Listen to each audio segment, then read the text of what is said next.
Now it is. Check.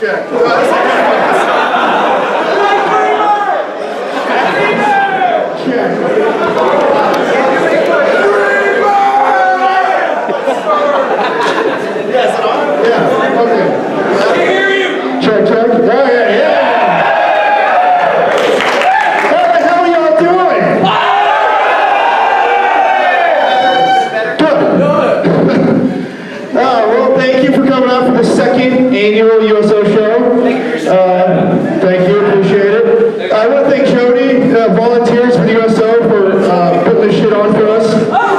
You got a cell phone, silence it. You guys know the usual shit. We got food, trash cans, we got it all. Alright. Right, let's do some fucking jokes.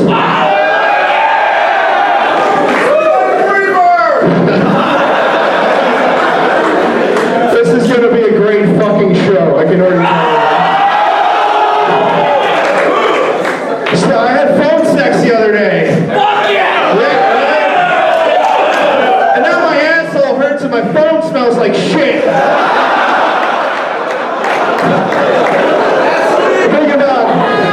I'm thinking about shaving my head and having make a wig out of it, and then I can wear the wig. You know, and then if I ever go bald, I can wear it. If anyone ever asks me, is that your real hair? I can be like, yeah, fuck yeah, it's my real hair. Fuck. I gotta make this quick. I got a kid out in the car. And it's not mine. And it's white, you know, so I know someone's gonna be looking for it. Don't worry, I'm not racist. My best friend's white. It's cool. Oh, shit. I got bit by a cottonmouth one time. Not the snake, just this random pothead ran up and bit me. It was me. Alright, I did myself. I'm such a stoner. When I vandalized my high school for my senior prank, I did it 4 years after I graduated. And I spray painted 04 seniors, but I misspelled seniors, so I said 04 seniors. It's fucking rap with an education. I punched the guy last week in the back of the head. Yes, thank you. Because he didn't stand up for the national anthem. That's really just, yeah, that is disrespectful. He thought he was so cool with his fancy chair with wheels on it.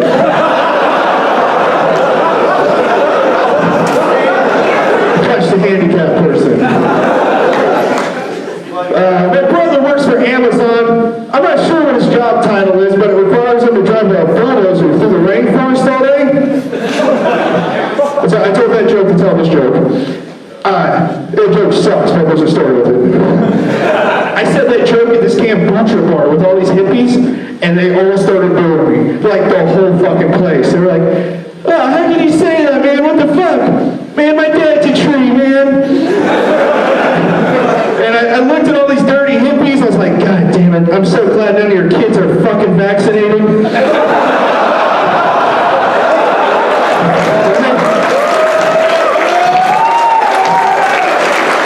Hippies think that vaccinations cause autism. It's like, maybe your kid's just fucking retarded.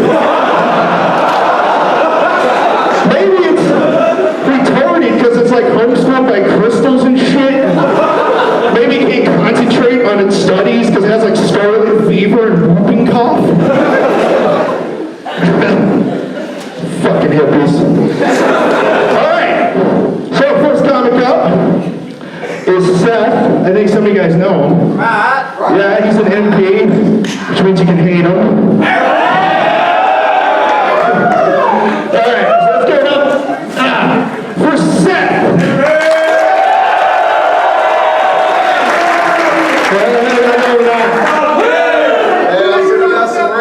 Here, I noticed that because the crayons and Elmer's glue was going in the PX. I see we got some, was it infantry, whatever, they speak enough for themselves. But, hey guys, it's good to be here tonight. I'm glad y'all could make it. Y'all enjoying PTA?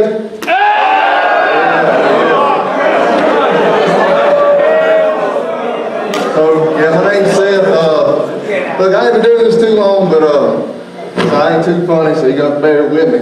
But Now, I come from a small town, Mississippi, if you can't tell from the accent. Got Mississippians in here? Oh, man, I hate hearing that. Yeah, so I come from a small town on the east side of Mississippi. It was one of the real small towns. They had one of those females at gas station, one prostitute. Lord knows my mama had a hard time working 3 jobs.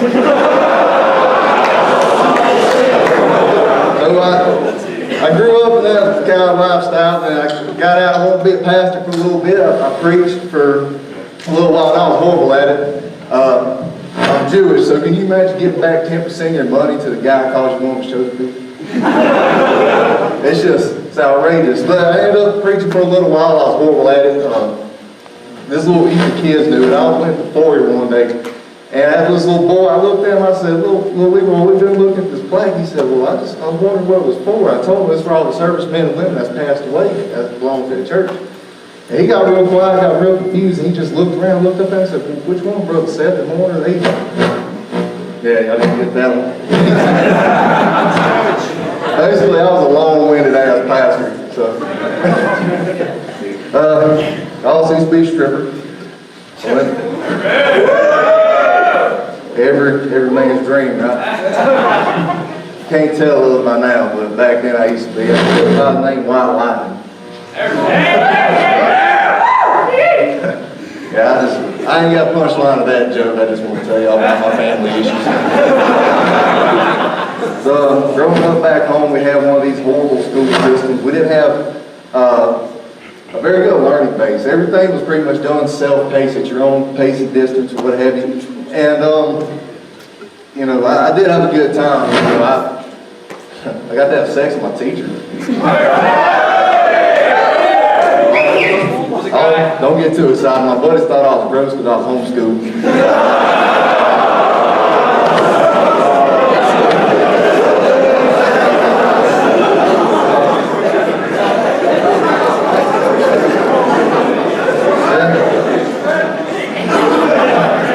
Today's also my 9th anniversary as a soldier in the United States Army.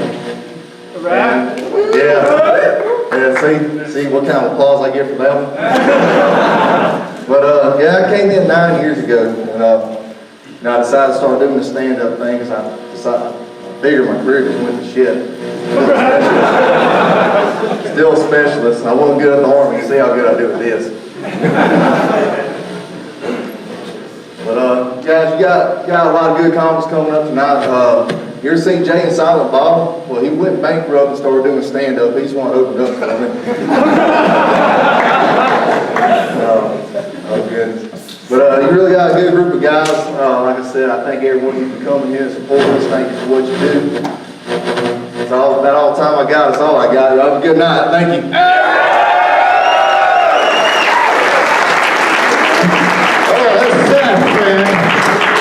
You can harass him later on the base. It'll be fun. Up next, we got Nick. Nick is military, but he's in the Navy, so I don't know if it really counts. Nick, you want to come out, everybody? Nick Brewer.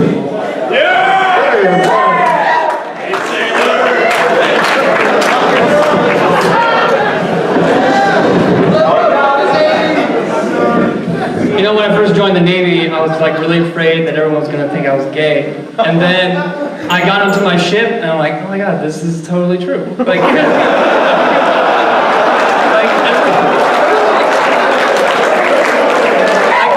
Everyone in my berthing, we're all straight guys, but we say some weird shit. If you want to know if your bunkmate is gay, what you have to do is you have to sneak near his rack during the middle of the night. And if his dick tastes like shit, he's gay.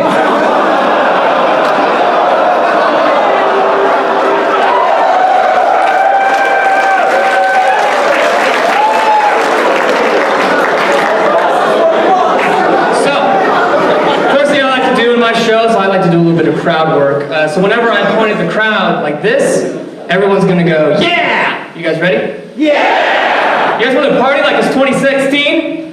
Yeah! I actually forgot my plot for that joke, so I'm just gonna skip it. I often find it arduous to differentiate between air quotes and T-Rex hands. It's like rawr, you know? I don't like whenever people talk with their hands, especially when they're talking about sex. Because they'll talk about a guy and a girl, like this. They'll talk about a guy and a guy, like this. Which is ridiculous. Two men do not have sex like this. It's more like...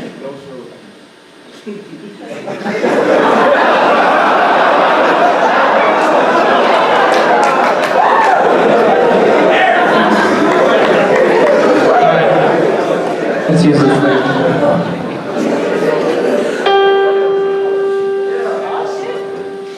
On that note, I believe that America is an amazing nation. Because in the United States, it is more socially acceptable to have sex with a member of your own gender than to be a Nickelback fan.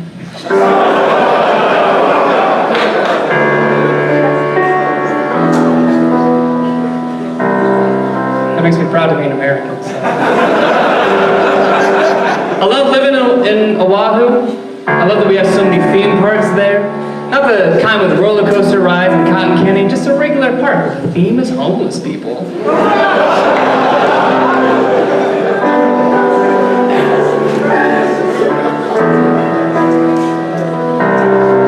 The human brain is a testament to evolution. The most powerful computer ever created. The ability to store and regurgitate terabytes and terabytes of information. I've personally made an $80,000 investment into my brain. And I'm about to use it to tell dick jokes to you people.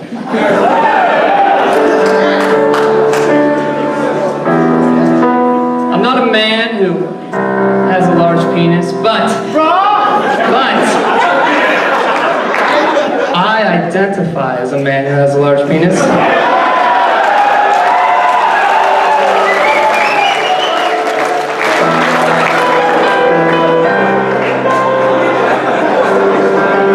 I'm just a small dick man stuck in a large dick man's body.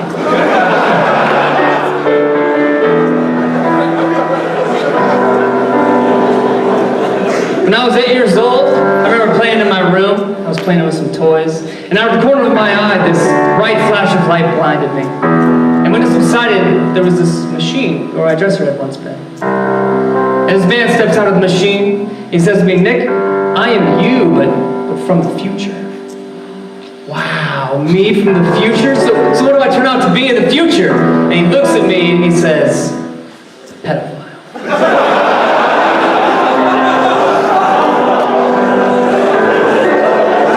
And then he locks my door, and that's how I lost my virginity.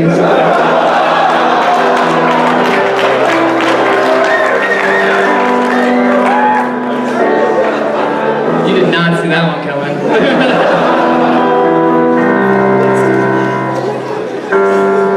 Never really liked school. Didn't really enjoy it. Didn't enjoy the discipline that it took to get good grades. So much so that a teacher once pulled me aside and said, "Nick, with a brain like yours, well, you might as well just apply to Taco Bell now." Which is a tough thing to hear from a teacher. Especially when you homeschool like I did.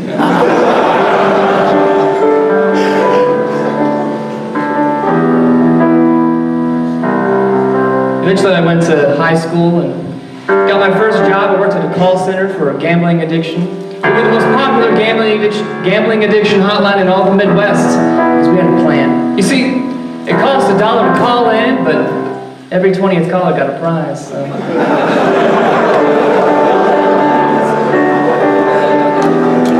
I had sex with a cheerleader in high school. Last week.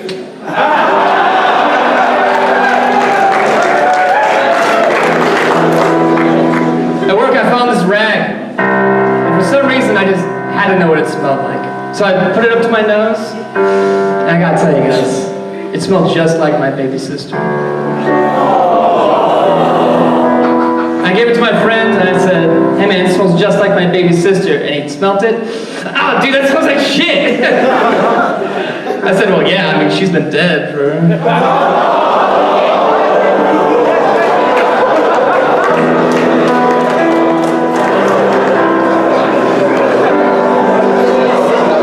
I told that joke one time and I used dead puppy, nothing. I think that says more about the crowd than me. So.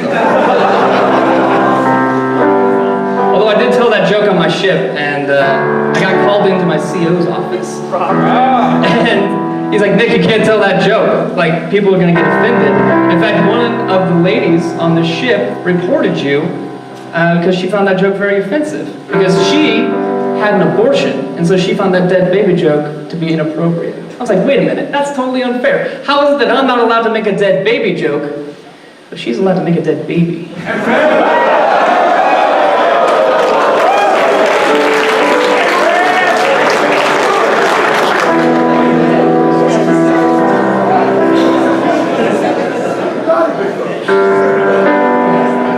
That joke's bad.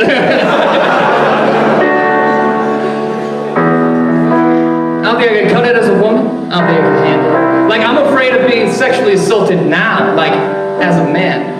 I can't imagine what that fear would be like if I lived in a world where people actually wanted to fuck me.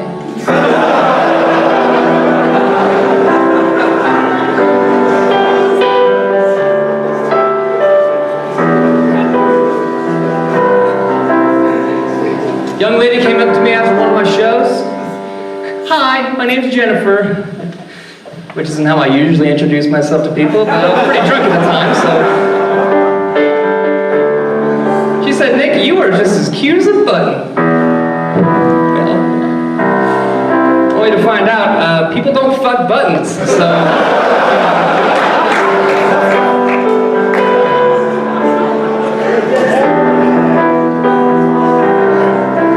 Came up with a new sex act. It's called the suicide. See, ladies, what you do whenever you're touching your man in that special way, and he's right about to finish, you just take it, and you just...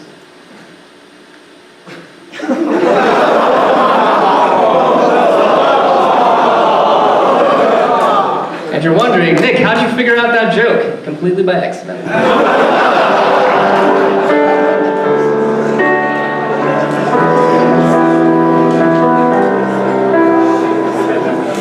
If religious texts come in trilogies... Hey, shut the fuck up.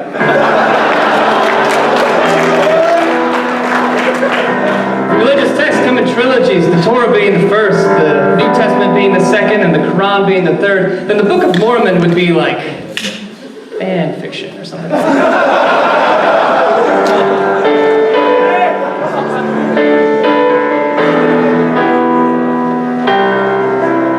I got way too drunk last weekend. You guys wouldn't know because it's a dry bass. Fuck you. I got way too drunk last weekend. So much so that I blacked out and the people around me thought that it would be oh so funny to just draw all over my face. The worst part is, that family won't even let me babysit for them anymore.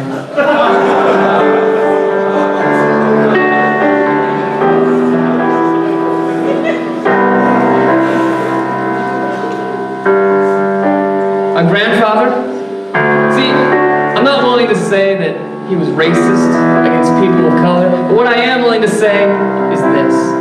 He liked his people like he liked his bananas, not yellow.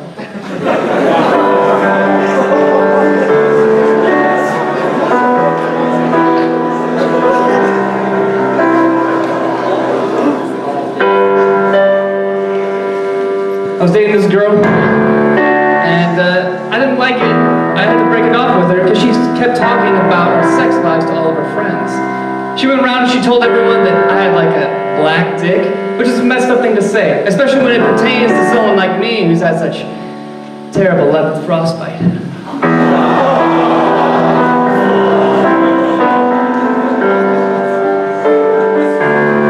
We had to break it off, but she went around and started talking crap about me behind my back to all of her friends.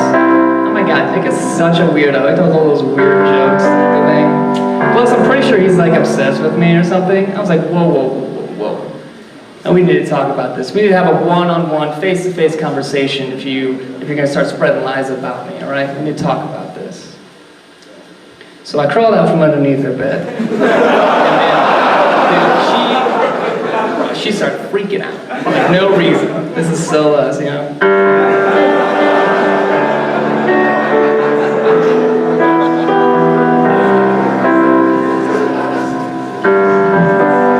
I thought we were going to do a long-distance relationship. She's like, Nick, it's not a long-distance relationship. It's called a restraining order. Give me a break, babe. You know English is my first try at a language?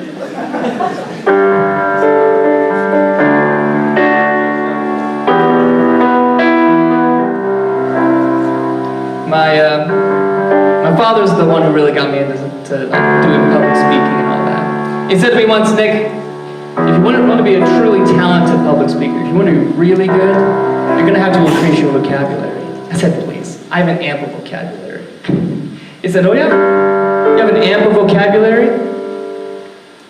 Nick, it behooves my perspicuity to realize the overwhelming irrelevance of your intelligence, and that your asininity is exceeded dubiously and singularly only by your ignorance. Now I, like many of you here today, were like, what?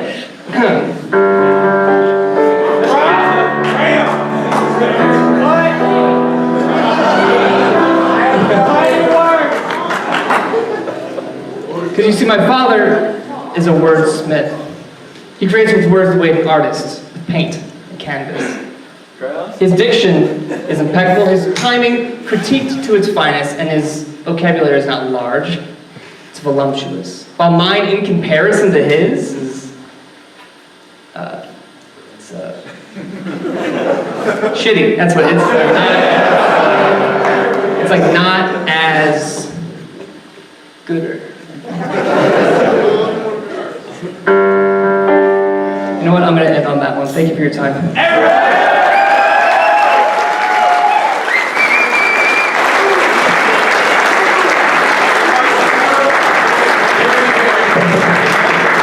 I forgot his name.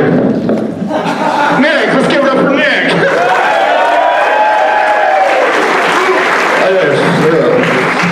I do a lot of drugs, I apologize. Next is a great friend of mine. He's cool, except he never shares his drugs with me. He's also in the Navy. I think he's probably definitely gay. Like, he's at least tried a dick. Like, I don't. It's not gay if you just like the way they taste, I don't think. All right. Yeah, at least that's what I told him. All right, Justin, come on out here. Justin, so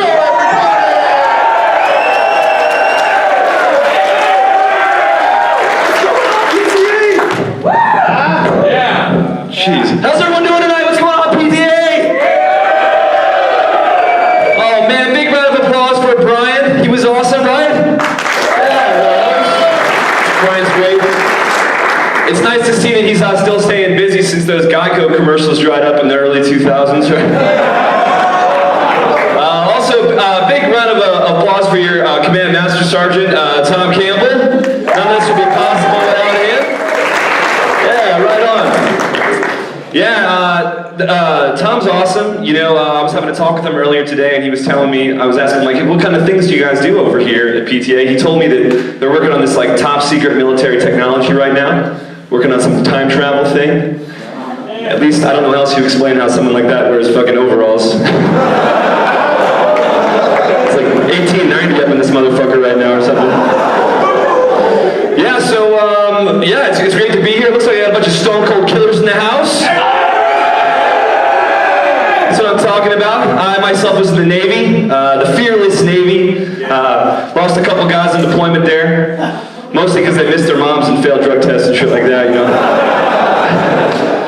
Yeah, things are awesome for me. I've been on Big Island now for a couple years. The islands have been great to me. Any of you guys spend any time in Oahu at all? Oahu's great. You know what a fun thing to do when you're in Oahu is? Leave. Yeah. I was gonna say, make sure you pay the hooker so she doesn't make a huge scene, you know what I'm talking about? Quick question for you guys. What's the difference between an ISIS training facility and a preschool? I don't know, guys. You fly the drones. You in Oahu the other day. There's tons of Japanese people that hang out here on the islands. The Japanese are wonderful people, very stoic, you know, but they're kind of hard to get a read on. For instance, I was in Oahu, and this Japanese family came up to me and they asked me if they would take a picture, or if I could take a picture of their family. I said, of course, no problem. They stand in front of this boat, they give me the camera, and I take the picture. They come up to me later, and they're like, oh, thank you, thank you. Excuse me? They come up, oh, thank you, thank you. I was like, does this bitch know we were at the Pearl Harbor Memorial right now? Does this seem like an appropriate place? I don't go to Japan, I'm like, oh, this place is the bomb. It's fucking great. Hiroshima's a real blast this time of year, let me tell you. Yeah, we're living in these crazy times right now, you know, everything's so politically correct, you can't even call a racist person racist anymore, you gotta call them by their politically correct term, which of course is the elderly. And now we got one of these crazy racist motherfuckers running the country. It's nuts. Donald Trump. I'm sure some of you guys are probably Trump supporters. Well, this joke's not going to go over well. I'll tell you that much right now. Yeah, so Donald Trump, he has this idea. He wants to build this wall and everything, you know, and there's really no money to build the wall. He says it's going to cost like $10 billion. His plan to get started right away is to tap into the Department of Homeland Security fund. They got like $100 million, and they're going to get started with that. But $100 million out of $10 billion, that's not even enough to build the gate. You're going to have a bunch of fucking gates without a wall. And, you know, he's going to have to get like Spicer on the lines. He'll have to come out and do a press conference and be like, okay, listen, we're going to have this tremendous wall, but there's going to be some holes, okay? But the holes are going to be fantastic. They're going to be glorious holes. In fact, we're going to call them glory holes. He's going to get like that phone call in the middle of the night from like that red phone in the Lincoln bedroom. He's like, hello, Vladimir? Oh, no, Mr. President, it's not Vladimir. It's the Department of Homeland Security. Turns out we have a ton of Mexicans coming in glory holes. He's going to be like, we'll charge him. We got to pay for this motherfucker somehow. Yeah, so I'm a child of the 80s and 90s. Anybody here ever grew up in the 80s and 90s? It was a great time, the 80s and 90s. Things weren't so politically correct, you know. I spent 35 years of my life doing things a certain way. And one of those things that I would always do is, well, you close the door of a van a certain way. How do you do it, right? You grab that thing, you dig your heels in, and you shut it as hard as you can. Has anyone ever tried to shut the door of a van like that nowadays?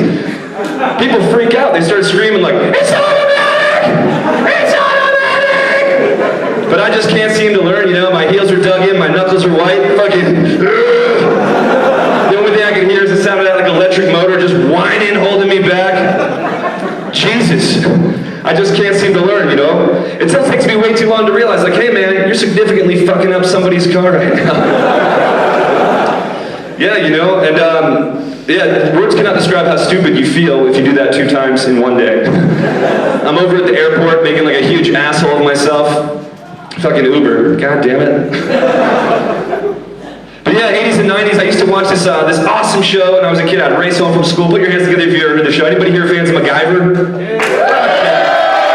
MacGyver was incredible, man. I'd run home from school like, fucking fireballs going off. The guy was such a stud. He could do like anything with a coat hanger. Had a fucking leather jacket, a mullet. The guy even probably fucked with that leather jacket on. It didn't come off for shit, you know what I mean? But he didn't have any kids, you know, and it always got me wondering, like, what would happen? Things are getting hot and heavy. It's like the 90s, the height of the AIDS epidemic. And, you know, MacGyver's getting ready to put it in, and the lady's going to be like, hey, whoa, MacGyver, wait, hold up. Do you have a condom? And now MacGyver's going to, like, play along with this line of bullshit, like, actually, you're not going to believe this. I'm not prepared for this scenario right now. I mean, who's going to believe that? It's ridiculous. But he didn't have any kids. So it does beg the question. I guess he was pretty good with that coat hanger after all.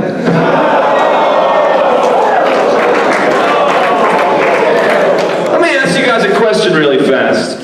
What do you think Helen Keller's orgasm must have sounded like? It's okay, she had no idea either, alright? It probably was something like just like,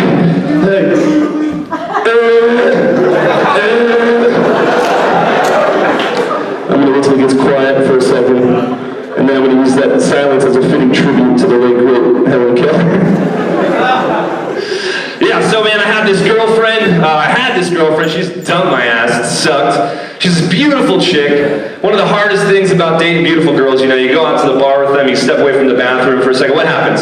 Some like handsome surfer guy with like a 5 o'clock shadow starts picking up on your girl. I gotta like run over there and be like, hey, listen, she's not into guys with big dicks. That's why she's with me, okay? Babe, grab my boogie board, we're getting the fuck out of here. So I was like, hey babe, what's the problem? What's going wrong with our relationship? And she said to me, well, I'm a little concerned that some of the porn you're watching is kind of gay. And I'm like, whoa, babe, just because I like three-way porn does not mean that I'm gay, okay? I just really like watching what those two dudes are doing to that other dude. She didn't really get it, you know? So as a last-ditch effort, we have movie night. And it's a real sexy movie, you know, about 2/3 of the way through the movie. She gives me this little nod. She's like, hey, you want me to go down on you? I'm like, fuck yeah, let's do this thing. She starts going to town. Movie's real sexy. Ended up getting off pretty fast. Worst part about it, I didn't even find out how Brokeback Mountain ended. It's kind of fucked up. All right, guys, thank you so much. It was an honor to be here. Yeah, let's see what that's about.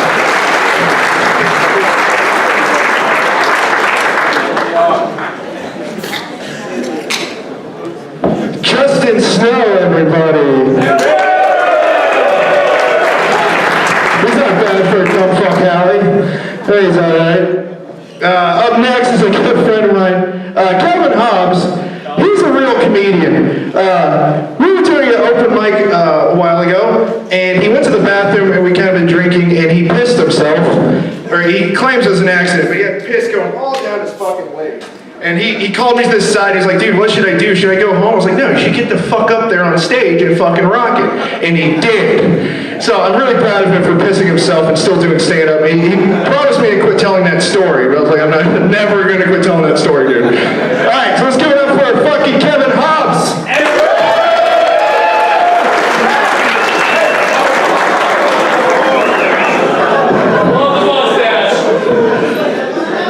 What's up, everybody? Hey, you know, before I get started, I'd like to give a quick shout out. I'd like to thank Sergeant Major Campbell for inviting us out here tonight. And you know, I really want, I want to also thank him for all his hard work in putting this event together. Sergeant Major, I know that you're a busy man and you got a lot on your plate, you know, between yelling at privates to get off your grass and asking people where their PT belt is. I know it's a lot, so, you know, we appreciate it. My name is Kevin Hobbs. In addition to stand-up comedy, I also work as an underwear model. Actually, I just finished doing a photo shoot for Hanes. It was their "fuck it, I give up" line. The dad bod is in, the dad bod is cool, the dad bod is sexy. I guess that makes me a pioneer, because I was rocking the dad bod 25 years ago in junior high.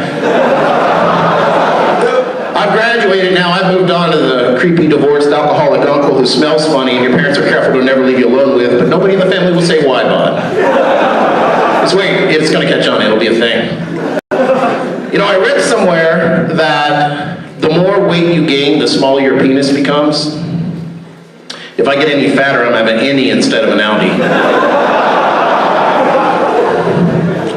Yeah, I've been tough. I've been fat all my life, and I tell you, it really made childhood rough. Because I was always getting bullied and picked on with the wedgies and the swirlies.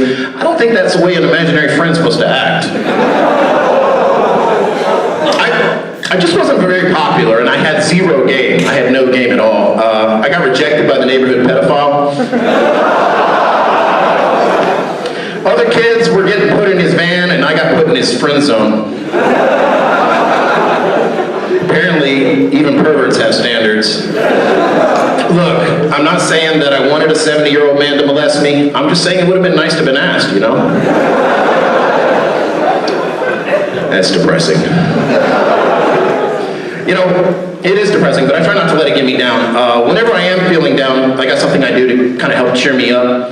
I go online and I Google famous people who are total train wrecks, and then I compare their life to mine, and then I'm like, oh, okay, I'm not doing too bad. Last night, I was feeling kind of down, and so I Googled Lindsay Lohan. Did you guys know that Lindsay Lohan is missing part of a finger? Yeah. True story. Apparently, Lindsay Lohan lost part of a finger in a boating accident. And that's not the real sad part. That's not the tragedy of this story. The real tragedy is all those fish that are now HIV positive.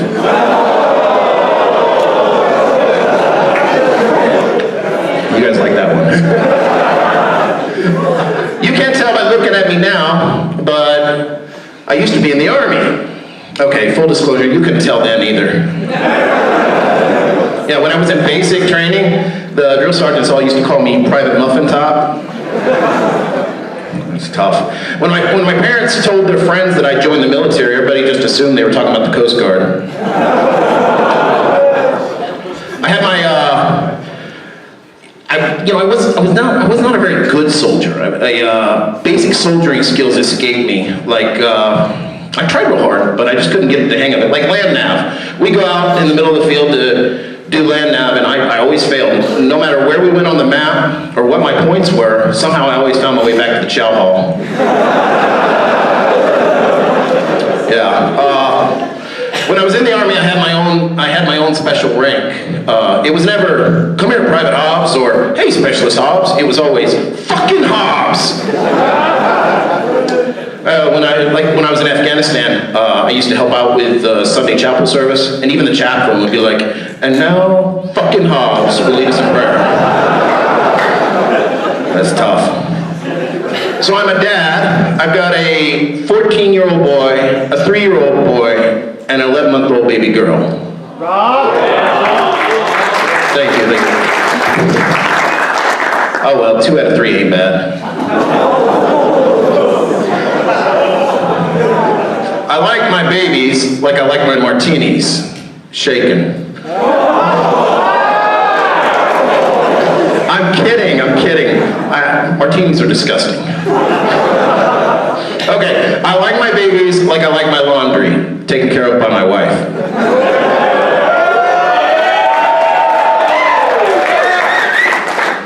My wife hates changing boys' diapers because she's always getting pissed on. I'm not doing it on purpose, it's just when the cold air hits, I lose control.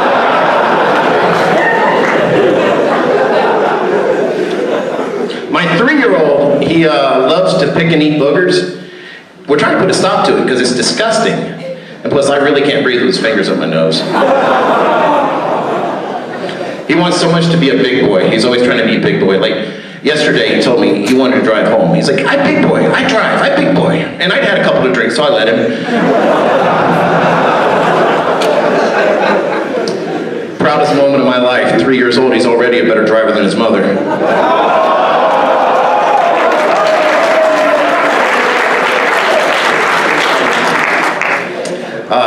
He loves to help me out whenever I'm doing manly stuff, like working on my truck. He's right there with me and, watching me, and it's really cute. He copies what I do exactly. He's getting pretty good at throwing wrenches and screaming, fuck! Yeah. You guys like my mustache? My wife hates my mustache. Yeah, she says it tickles her when we kiss. But I don't think it's hypocritical for her to complain about my mustache because I never say a word about hers.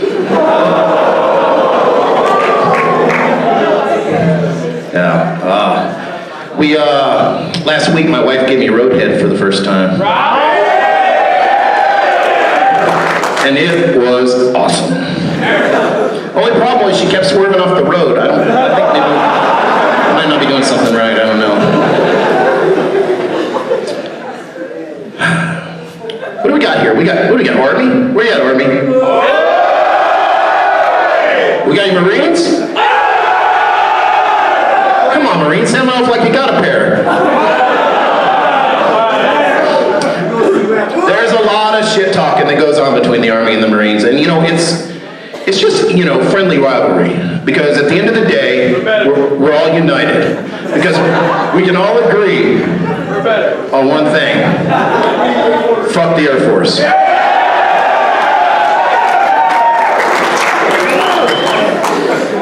I don't have a very big dick.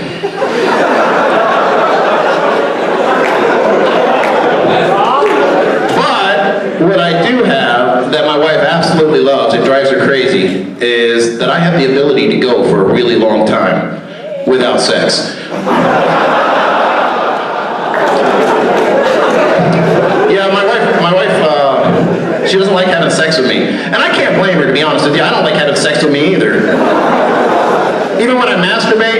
I'd only rate my performance like a 3. I mean, it's okay, but I wouldn't call me back the next day.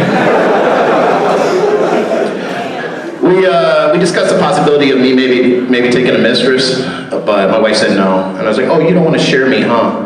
And she said, no, that's not it at all. I just couldn't do that to another woman. So as you can imagine, I watch a lot of porn. Which reminds me, did you guys hear about this study that scientists did? Scientists did a study of men who watch porn. That's a real niche group. Probably had a tough time rounding up enough guys for that. What they found was that there's a relationship between the kind of porn you watch and the kind of woman you end up marrying. I guess that means my next wife will be a chain-smoking BBW midget clown who's missing an arm.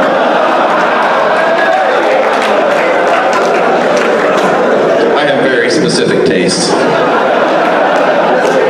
Right now, all you guys are thinking about what your porn wife would be. And all you Army guys just thought Asian. And all you Marines just thought chicks with dicks.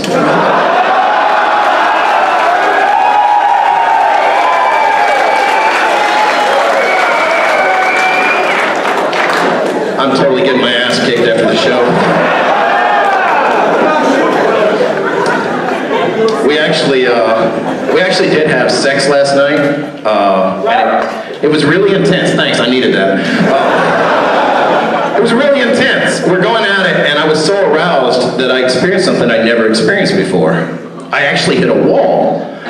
I couldn't go in any further. And I was like, oh shit. And when I hit the wall, my wife let out this big yelp. And I was like, oh, you like that, don't you, baby? You like that. And she's like, I'd like it a lot more if you get out of my belly button.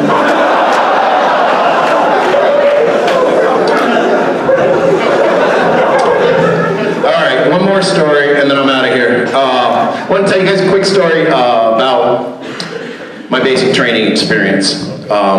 When I was in basic training, like I said, I was fat. And we did this exercise towards the end called the live fire exercise at night, where you're crawling, you're doing all these obstacles, and you're going under wire, and they're shooting overhead. You guys still do that? Yeah! Well, like I said, it was towards the end, and I'd lost a great deal of weight. So I had to cinch up my belt because my pants didn't fit anymore. Well, so I'm going through in the mud, crawling underneath this wire, getting towards the end, and my belt came undone. And I couldn't stop to fix it because there was one thing the drill sergeant said. He said, whatever you do, don't stop. If you stop, you are a no-go. And so I'm going, and as I'm going, my pants are slowly creeping down, right? I get to the end of this is a true story. I get to the end of this thing, and by the time I get there, my pants are down around my ankles. The drill sergeant says, okay, Private, stand up. And so I stand up, and I might mention at this point that I'd made the call several weeks ago to go commando and not wear any underwear. So I'm standing there at parade rest, covered in mud from my head down to my dick. Drill sergeant takes one look at me, and he says, Private, where are your pants? They fell down, drill sergeant! He just shakes his head and he goes, get over there. So I'm like, Private, pull up your pants! Yes, drill sergeant! Well, after it was over, after the exercise had every gone through, they formed us up in formation, and they gave, like I said, he was dark, so he didn't see who it was, and he goes, who is that private who lost his pants? It was me, drill sergeant! He comes up close, and he looks at me, looks me up and down, and he goes, fucking Hobbs! I should have known it was you! That's it for me, guys. Thank you.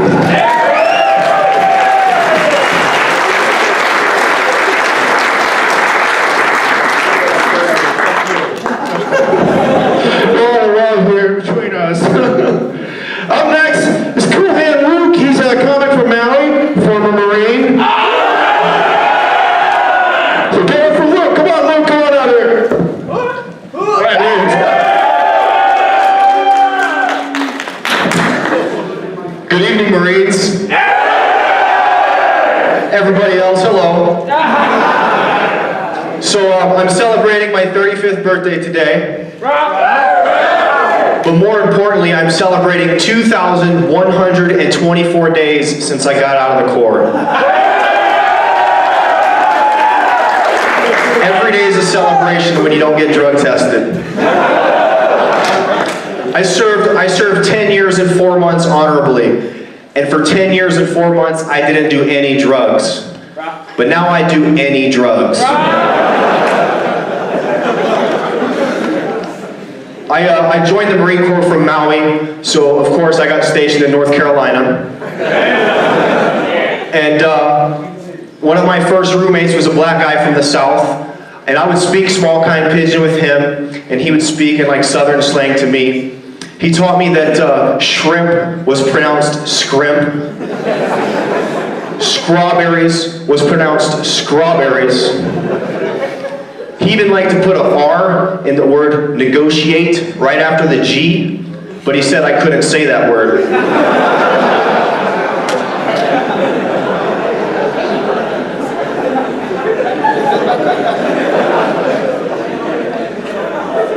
So, I'm sure you guys are all familiar with survivor's guilt, and it's a real thing for people who have lost friends or had friends who were seriously injured. Sometimes I suffer from survivor's guilt as well. Like when I'm driving through a crowded parking lot and the only place available is a handicap stall, I'll think, man, I wish I lost a leg in the stand. Or like when my wife hacks into my phone and starts asking me questions about what she finds. It's like, oh, I wish I died in Iraq.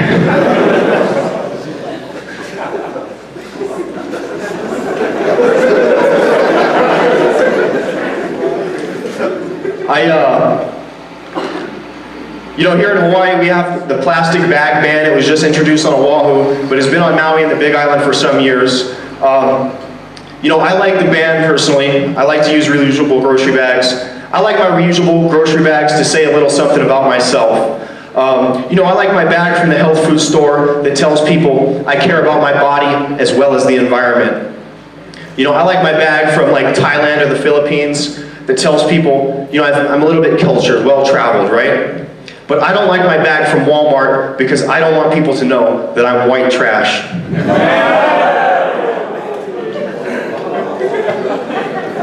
I've always been ambiguous with my ethnicity, but whenever somebody asks me if I'm Italian, I think it's because I'm wearing too much hair gel or cologne. When bargaining, I like to tell people that I'm part Jewish, the part that appreciates a good deal. I recently found out that Adolf Hitler's medical record became public, and it turns out he had a micro penis. All this time, I thought he was the world's biggest asshole. Turns out it was a regular-sized asshole next to an incredibly small penis. Its effects were devastating. Can you imagine the phone call he got from Mussolini in Africa? Like, yeah, Adolf, I know you hate the Hebrew hammer, but have you heard of the Black Mamba?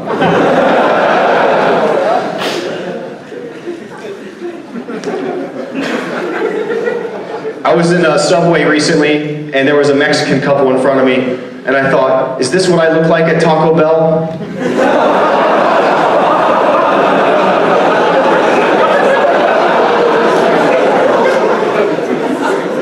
Now, Taco Bell is my favorite Mexican food outside of Mexico, but I feel like such a sucker spending $10 for it here, because I know in Mexico, the diarrhea only costs $2.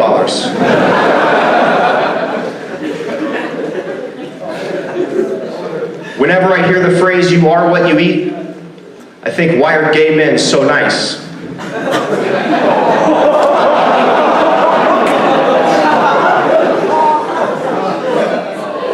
There's a popular analogy that compares pizza and sex. It goes something like, pizza and sex are a lot alike, because even when they're bad, they're still pretty good.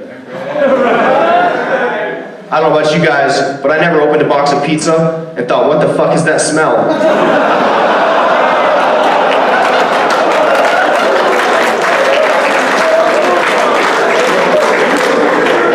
And then said, I'm gonna stick my dick in it anyway.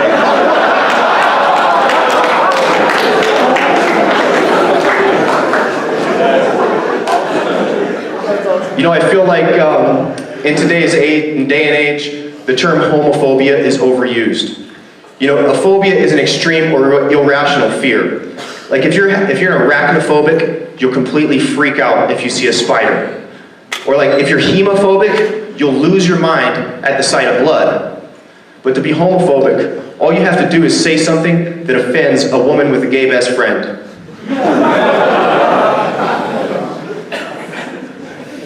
So I've been married for like 5 to 10 years now.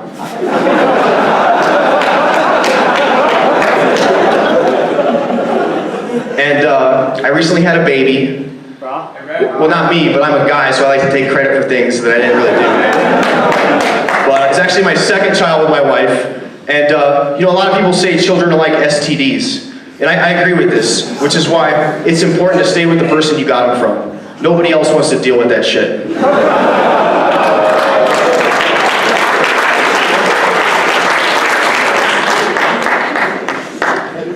So for our second child, we decided to wait until the child was born to find out the gender. And I let my wife choose the boy's name. Because I'm kind of into the trend of naming your child after something you want him to do or be when he grows up. You know, like surfer or ripper.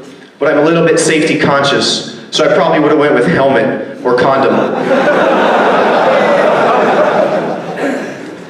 I got to choose the name if it was going to be a girl. I chose my grandmother's name in hopes that my daughter could also live a lifetime underneath a glass ceiling and then die of breast cancer.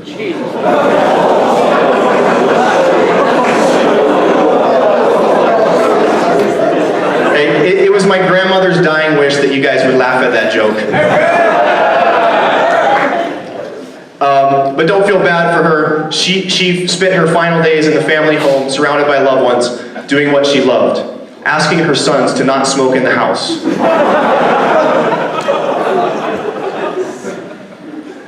You know, a lot of people asked me like if I wanted to have a boy or a girl before the child was born. And honestly, like, after I don't know how many years with the same woman, I just hope the baby came out black. That way I know it's not mine.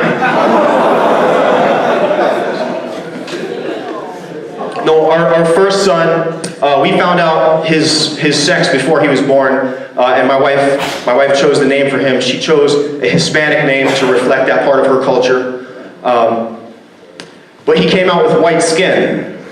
So I like to think that in the future, some human resources professional will see his name on a piece of paper, and they'll think, wow, this guy can really bring some diversity to our company. So he'll get the interview because he's Hispanic.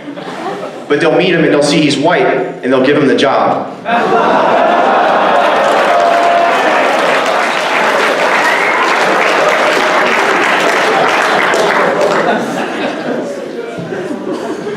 One of my biggest fears as a father is having like a gay son or a whore daughter. She can be gay. She can be gay.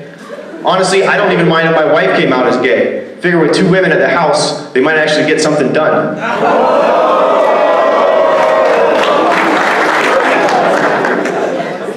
No, I don't care. I don't care about my children's sexuality. It's up to them, of course.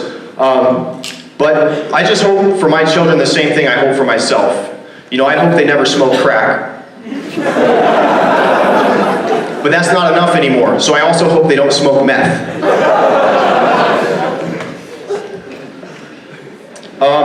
I use social media like a lot of people. Like a lot of people, my social media use reflects my real life. You know, pictures of good friends and good food, I like that shit. Videos of animals being cute, I like that shit too.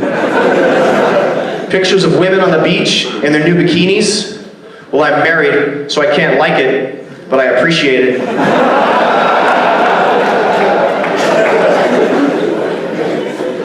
Social media has also brought to my attention some new nicknames we use for our significant others.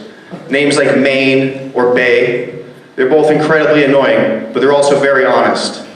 Guys, if your girl calls you her main, she's politely letting you know she's got somebody on the side. And if she calls you Bae, well, Bae is an acronym. It stands for before anyone else. That means if she's late on her rent, her car payment, or her period, she's calling you before anyone else.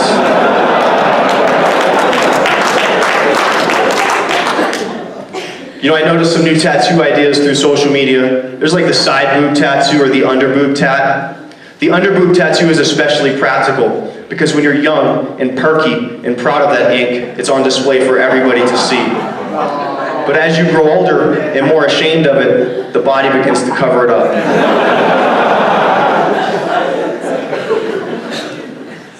I like what's called trade tats. You know, like the chef with the knife or the barber with the scissors. I saw this bum at the park the other day. He had a tattoo of a crack pipe and a 40 ounce.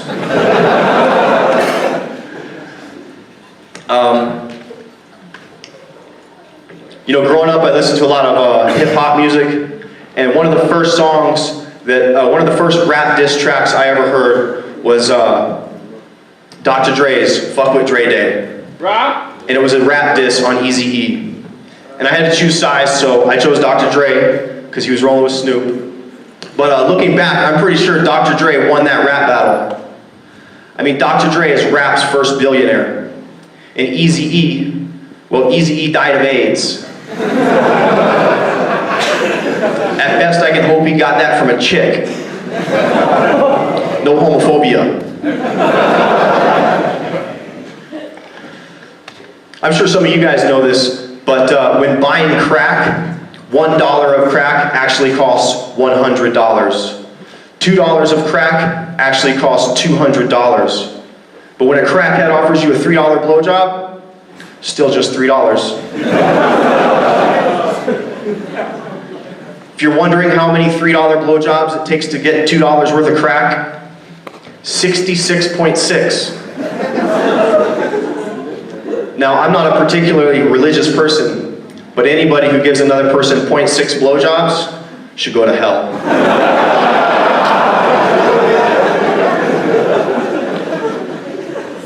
I'm actually atheist, not 100% atheist. I'm as much atheist as I am straight, like 99.9%. And what that means is if somebody were to stick a gun to my head and a dick in my face, I'm like, dear God, please don't tell anybody.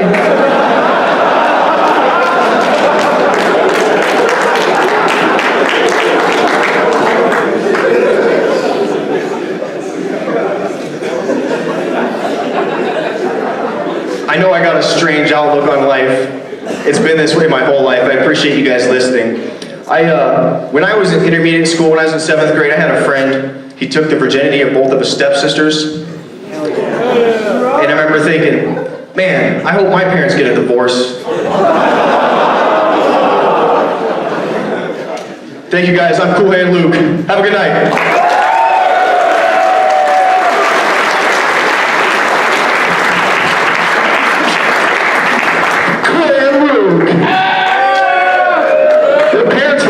Divorced. There's still time.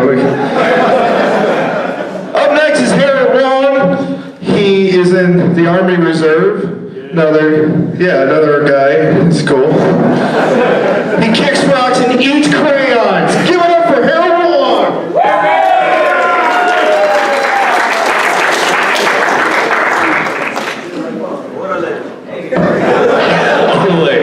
I don't speak Spanish, I'm Chinese. How are we doing? PTA, what's up? All right. We got the Marines out here from K-Bay. Where you at? We got some soldiers over here from Schofield. Where you at? Where's the infantry at? Infantry. And most importantly, where are the fucking window lookers? Alright, y'all ready to get weird? Man, look at this fucking theater. How many sharp classes have been conducted in this fucking theater, man? If I take one more sharp fucking class, I'm gonna need an ACE card. Straight up, alright guys. Alright, we got the EO rep out here? No EO rep? Good. This first song is about a girl who gave me an STD. Here we go.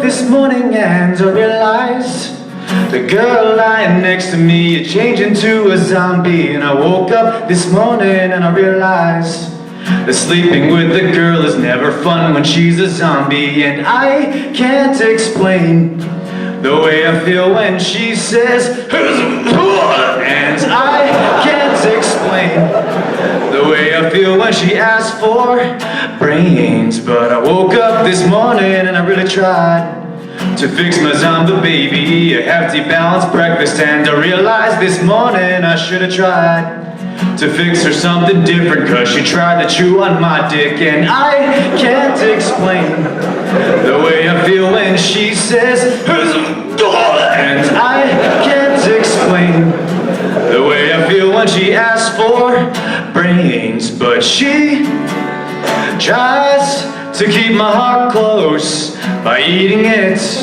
and I try to keep her kisses away because I don't want to change into a zombie. So later on this afternoon, my baby tried to eat my next door neighbor's cat. I hit her with a wiffle bat. And later on this afternoon, my baby tried to pick out a movie, and she bled all over my DVDs. And I'm trying to find a way to tell her that I need to move along. And I cannot lie, it gets so hard to change the sheets every time that we get hit on. But she tries to keep my heart close by eating it, and I try to keep her kisses away because I don't want to change into a. Then when the sun went down, she grabbed my belt and started to go south. And when she let my willy free, my baby got too hot and took a bite out of me. Oh no. But she tried to keep my cock close by eating it, and I should have tried to keep the blowjob away because I'm starting to change into a zombie. Thank you. Are you guys fans of Star Wars?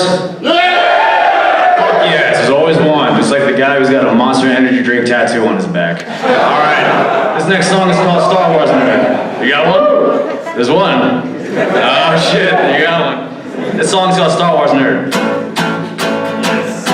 Yes! Fell in love with the Star Wars nerd, and I might be a geek, and I might be absurd. Any girl would choose Han Solo to be her guy, but as far as I'm concerned, I'm her number one Jedi. Well, I met her in line for episode 3. She was hotter than the sands of Tatooine. She had her hair dressed up in Cinnabon, said that dressing up like Leia was her number one fantasy. Her knowledge of the Force was impressing me, so I asked for her favorite film on the count of 3. Her response gave me a heart attack. Best 3 words, Empire Strikes Back. I fell in love with the Star Wars nerd, and I might be a geek, and I might be absurd. Any girl would choose Han Solo to be her guy, but as far as I'm concerned, I'm her number one Jedi. At the speed of light, we hit it off fast like a fully operational Death Star blast. She was the one because we both agreed that hating Christian's son is kind of a pussy. After a couple of days, she stayed overnight. She said, turn down those lights and come to the dark side. Her grip was stronger than Darth Vader. For 2 minutes long, she played with my lightsaber. I fell in love with the Star Wars nerd, and I might be a geek, and I might be absurd. Any girl would choose the fat man to be her guy, but as far as I'm concerned, I'm the number one Jedi. After a 5-minute break, she asked for more. A disturbance in the Force broke through her front door. A man in black said, release my daughter. In a deep booming voice he said, I am her father. Fell in love with the Star Wars nerd, and I might be a geek, and I might be absurd. Any girl would choose Han Solo to be her guy, but as far as I'm concerned, her dad's her number one Jedi, yeah. Thank you. So we got some nerds in the house, good deal, good deal. Anybody play Skyrim before? Skyrim's for the nerds, all right. So this song is, if you don't know what Skyrim is, it's particularly anyone who's played video games, it's called the pause button. This shit will save your marriage, your relationship, whatever the fuck, your job. I almost failed at college because of fucking Skyrim. Holy fuck. This song's called The Pause Button.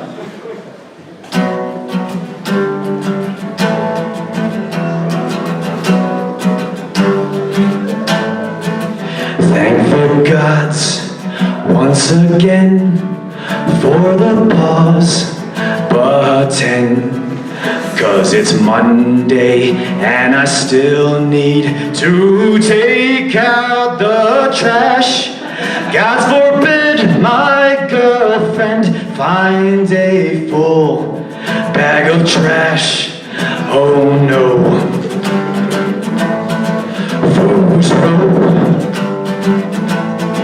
23 years old. I just moved out of home, away from my parents. And when I'm not at work, I'm a 7-foot-tall orc slaying dragons. By the hammer of Shah, I'll slay demons and trolls. Taste my vengeance. A deer, I'll smash. A bear, I'll smash. A dragon, I'll smash. A bunny, let it go. Your face I will break. Your soul I must take. Before my girlfriend gets home, the bed I will make. 'Cause remember, yes, remember. Thank the gods once again for the pause button. Because without the pause, you'll never see boobies again. And the boobies matter most when it comes down to it all. And you'll never see the boobies without using the pause. Number tits or lady bits, when you purchase this game, sacrifice your whole life, it will never be the same. All those nights friends went out, you stayed in at home, asking why do I cry as you jerk off alone? Use the pause buttons, get blow jobs, my friends. Yeah, alright, you fucking nerds. Thank you.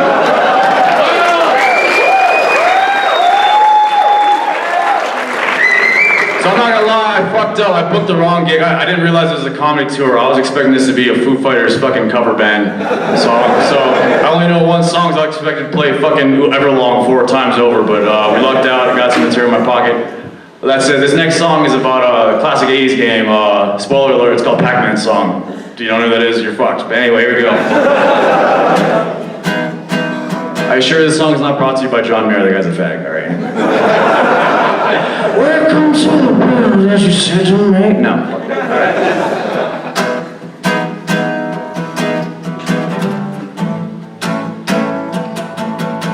Dot, dot, there's a little dot, dot and dot.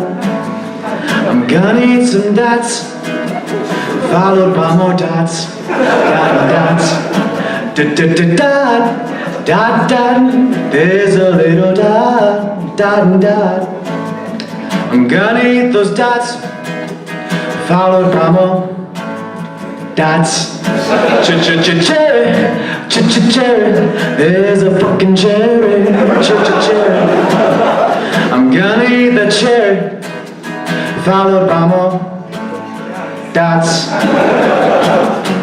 Come around that corner just to see what's around that corner waiting for me. It's another dot, dot, dot. There's another dot, dot, dot. I'm getting sick and tired of eating fucking dots, dot, dots. Cherry, cherry, there's a fucking cherry, cherry. I guess I like the cherry, followed by more dots. Come around that corner just to see what's around that corner waiting for me. It's a fucking ghost! It's a ghost! And there's a red one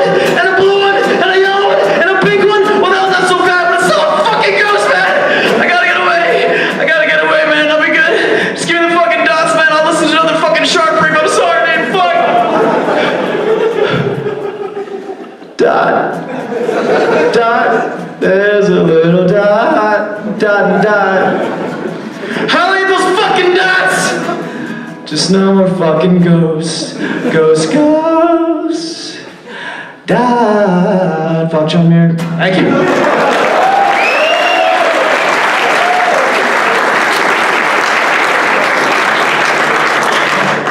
I want to take this time to thank you guys so much for what you guys do. Really glad one motherfucker in here was like, Freebird, yeah! Who was that? Every show I play, when the asshole with the fucking acoustic guitar comes out, like, alright, there's gonna be that one dude, he yells the fucking Freebird. Y'all are so good, man. Appreciate that. It's my last song. Spoiler alert, it's another nerd song.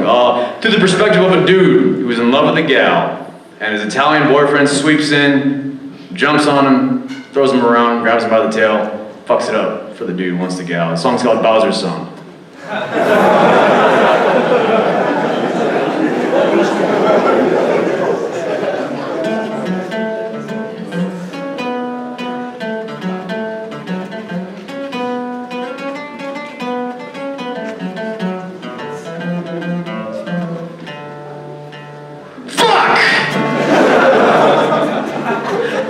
Again, rescued by the red hero who she probably only sees as a friend.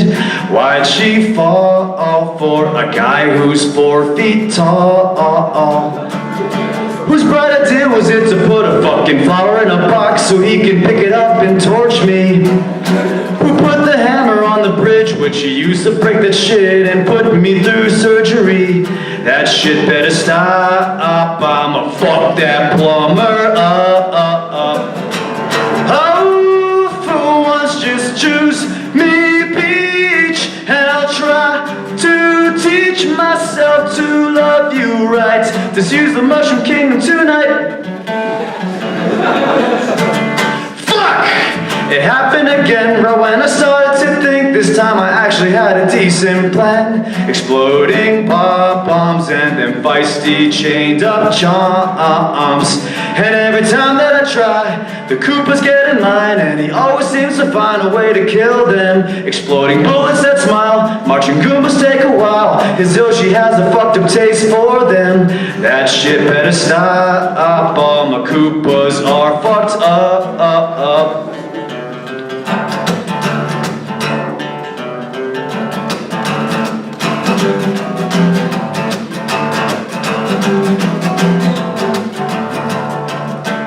Oh, for once just choose me, peach, and I'll try to teach myself to love you right. Just leave the Mushroom Kingdom tonight. Oh, consider marrying me. Little Koopa's running free, and I swear I'll try to be the hero of your life.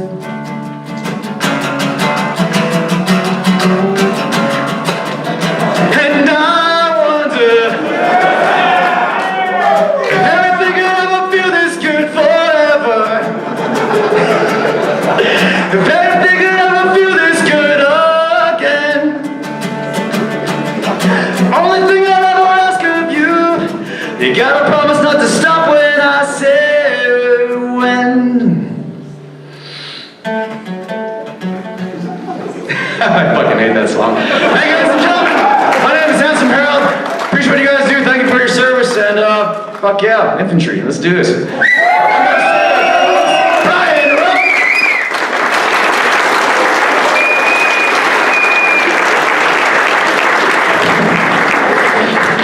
If that's Wong, I don't want to be right. His last name's Wong.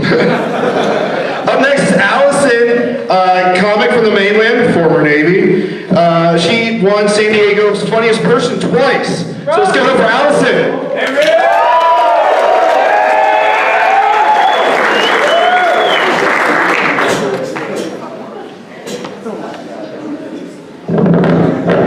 Fuck yeah. How's it going, you guys? I'm so fucking happy to be here. I said fuck a lot. I was told that's not a problem. Is that okay? Good. There's 2 reasons I say fuck all the time. First, I was in the Navy. Sorry. Anybody okay with that? I work for the Army now. Yeah, maybe. I don't know why I gave you the Black Power salute for that. That's a Navy thing, I guess. Assalamu alaikum. I don't know. the Navy's motto, right? No, the Navy's motto is there's no wrong hole. That's the Navy's motto.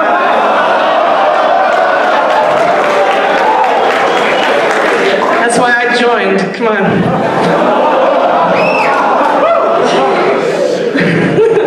No, I did. I joined the Navy. I was one of the first women to do the nuclear program back in the early 90s. Fuck. And I get on base, and it's me and like 600 dudes. So I'm like, all right, I gotta go get some birth control. So I go. First order of business. I go to sick call, and the guy's like, well, we don't have a GYN on base. We weren't expecting you, I guess. So you know what they did? They sent a dentist to give me my pap smear. What was that meeting like? Were they like, well, the mouth is like a vagina. They do the same thing.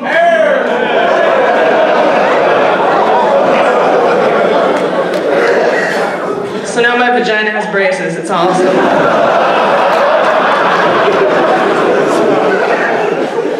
Being a nuka was weird because you have to be super smart, but you're still a dumbass because you joined the Navy. And so we would learn these advanced mathematical formulas, right? But I would use them to solve stupid shit in my spare time, like how many feet of dick I fucked or whatever. Like, did you ever solve this one, ladies? Okay, here's the equation. Get a pencil. You take the number of guys you've been with. Plus or minus 10, you don't have to know exactly, it's fine. Then you take the number of times per guy on average, right? And then the average number of thrusts per time, TPTs. Times 2, because I count in and out, I do times 2. Then you take the average length of the penis. What is it these days? 6? 6'5"? 5? Do I hear 4? 3? So I'm solving this equation, and it dawns on me. Have you guys ever seen that commercial for Brita pitchers where they're like, you guys know if you drink bottled water, the bottles can stretch around the earth 362 times, or whatever. And I'm like, well, I fucked my way to Detroit and back. Is that...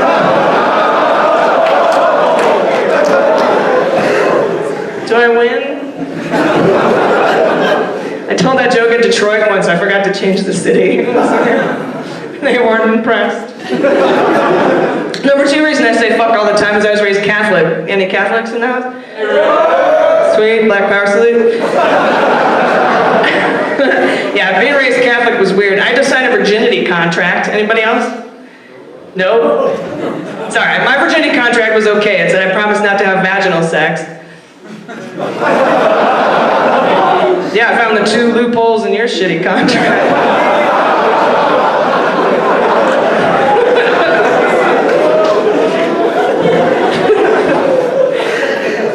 Pretty fast. So now I get out, now I'm a regular at Planned Parenthood. Anybody else? I love the Planned Parenthood, you guys. Free birth control pills. Get it while you can. So, my favorite thing about going to get my birth control at Planned Parenthood is I'm on, like, every time I'm about to leave, I got my hand on the door, and that girl who volunteers there, behind the counter, the women's studies major, with all the piercings and shit in her face. She's got vegan bangs. I don't know how else to describe her bangs. She yells at me as I'm about to leave. In front of the whole waiting room, she's like, hey, do you want to take some free condoms with you today? Yay! She's very happy. And there's like a sea of impressionable young females in the waiting room, so I can't be like, no, I hate condoms. I don't use yes. I don't use them ever. See you next month. I can't do that. So I have to go get the condoms, and here's what she does, you guys. She gives you a brown paper lunch bag. She puts your name on it so you don't confuse it with the other kids' lunches, I guess. And she puts like 500 fucking condoms in there. And they're all set to expire in like September. It's like, do the math. And I was like, fuck, I was in the military. Challenge accepted.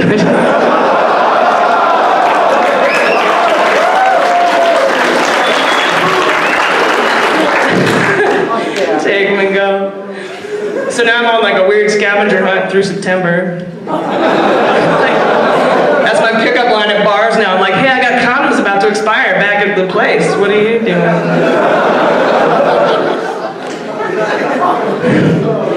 You gotta create a sense of urgency, right? Always be closing. One time she gave me all magnums. I was like, thanks? Like, what are you trying to say? I can't take these to the Irish bar. Gotta go to the club or whatever. I can't dance. So being Navy, being Catholic, I got into some weird sex stuff, I guess, growing up. I know you're looking at me like, shocker. I did, I got into some weird kinky stuff. Like, here's an example. It gives you an idea of what the kind of shit I'm into, right? I shop for my sex stuff at Home Depot. Okay? Right? It's industrial strength. Never stop improving. Like, I go into Home Depot and I find this kid and I'm like, hey kid, I need 6 metal plates with metal rings. So I need to mount them into drywall. Flush for safety. And he goes, oh, you rigging something up? Yeah, you could say that. I'm rigging something up. He goes, how much weight does it have to hold? And I go, how much do you weigh?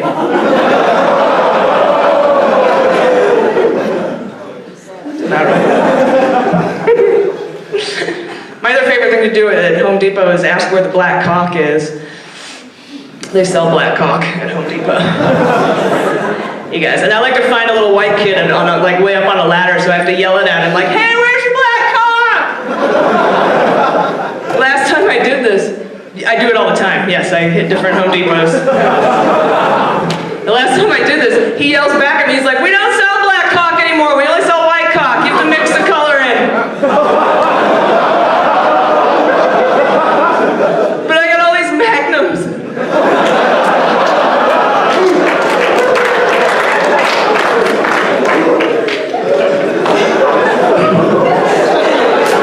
That was a true story, you guys. I was putting a black sink into a black countertop and I needed black cock.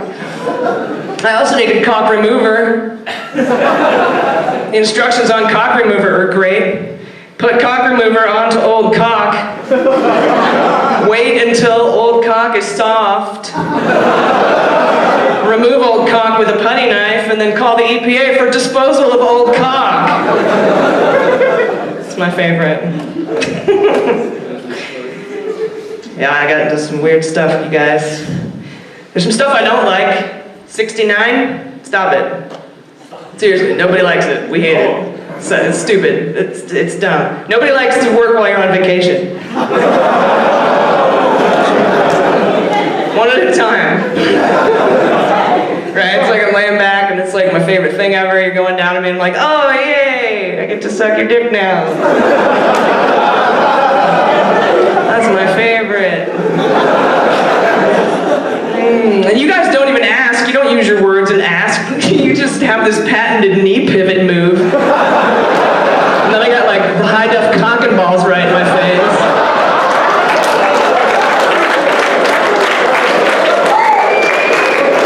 And like your balls are on my eyes. Like I'm at the tanning salon. Maybe that's what's going on with Trump's eyes.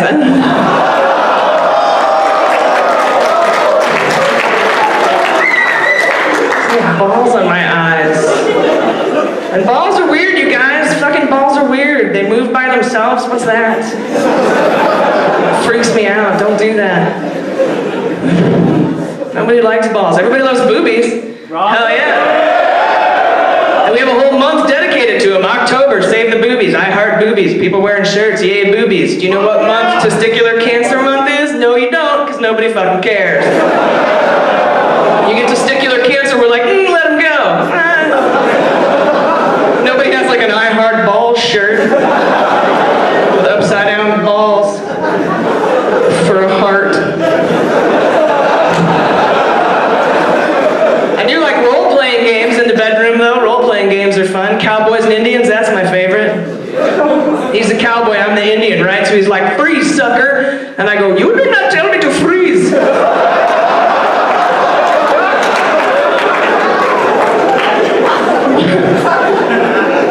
I'll never forget one time a guy asked me if I wanted to try some rape fantasies. I was like, no. And he goes, that's the spirit.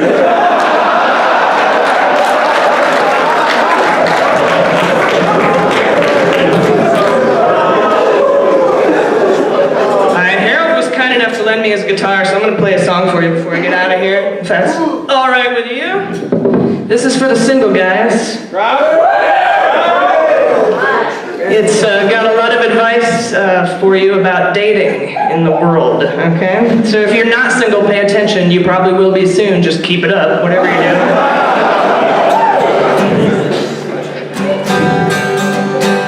Guys, when you're out looking for a date, don't let your buddies talk you out of girls that are overweight. Walk right up to the girl in the all-you-can-eat buffet line. Cause everybody loses, cause skinny girls leave bruises. But the most important thing that you will find is that fat girls get good head because they're hungry. When a skinny girl stops at 7, a big girl can take 11. Hungry, and a happy end will follow, cause you know she's gonna swallow. Because they're hungry. I know what you're thinking, ladies. You're like, hey, I'm not fat and I get good head. Second verse might be for you. Guys, when you are at a party token, don't be stingy with the weed that you are smoking. Give that girl on the couch all the pot she can burn. Don't bogart the bong, pass that thing along. And the most important lesson you will learn is that stoned girls get good head because they're hungry. After she smokes a bowl, she's gonna wanna smoke your pole. Hungry. And if cottonmouth causes problems, Astroglide will solve them. Stone girls get good head because they're hungry. I know what you're thinking now, ladies. You're like, hey, I'm not fat or stoned and I get good head. What the fuck? Now, first of all, good job on the self-esteem. You got one more chance. Guys, when you're under a freeway overpass and you're thinking that you might like to get a little piece of ass, walk right up to the first hobo chick that you see. She's a bit down on her luck and a little too gross to fuck. But here is some advice to you from me. Homeless chicks give good head because they're hungry. The city streets are ruthless, but fuck it, cause hey, she's toothless.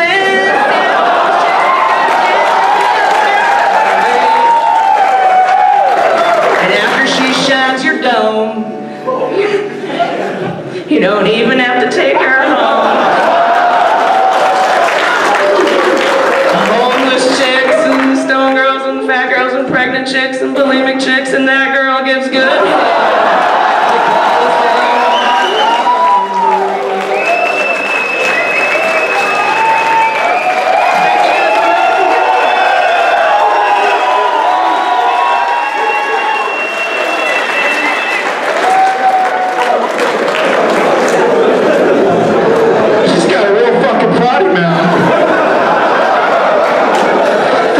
Advice though, fuck. The moment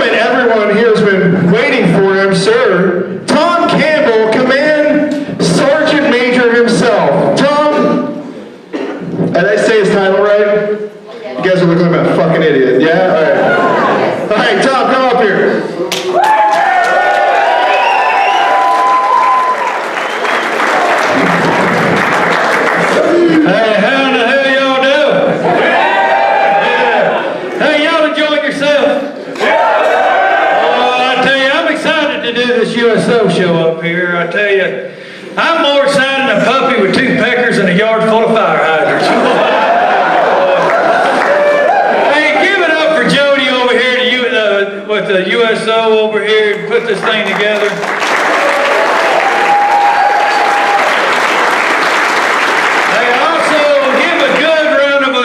Applause for the volunteers back here in the back that made all the lickies and chewies for us.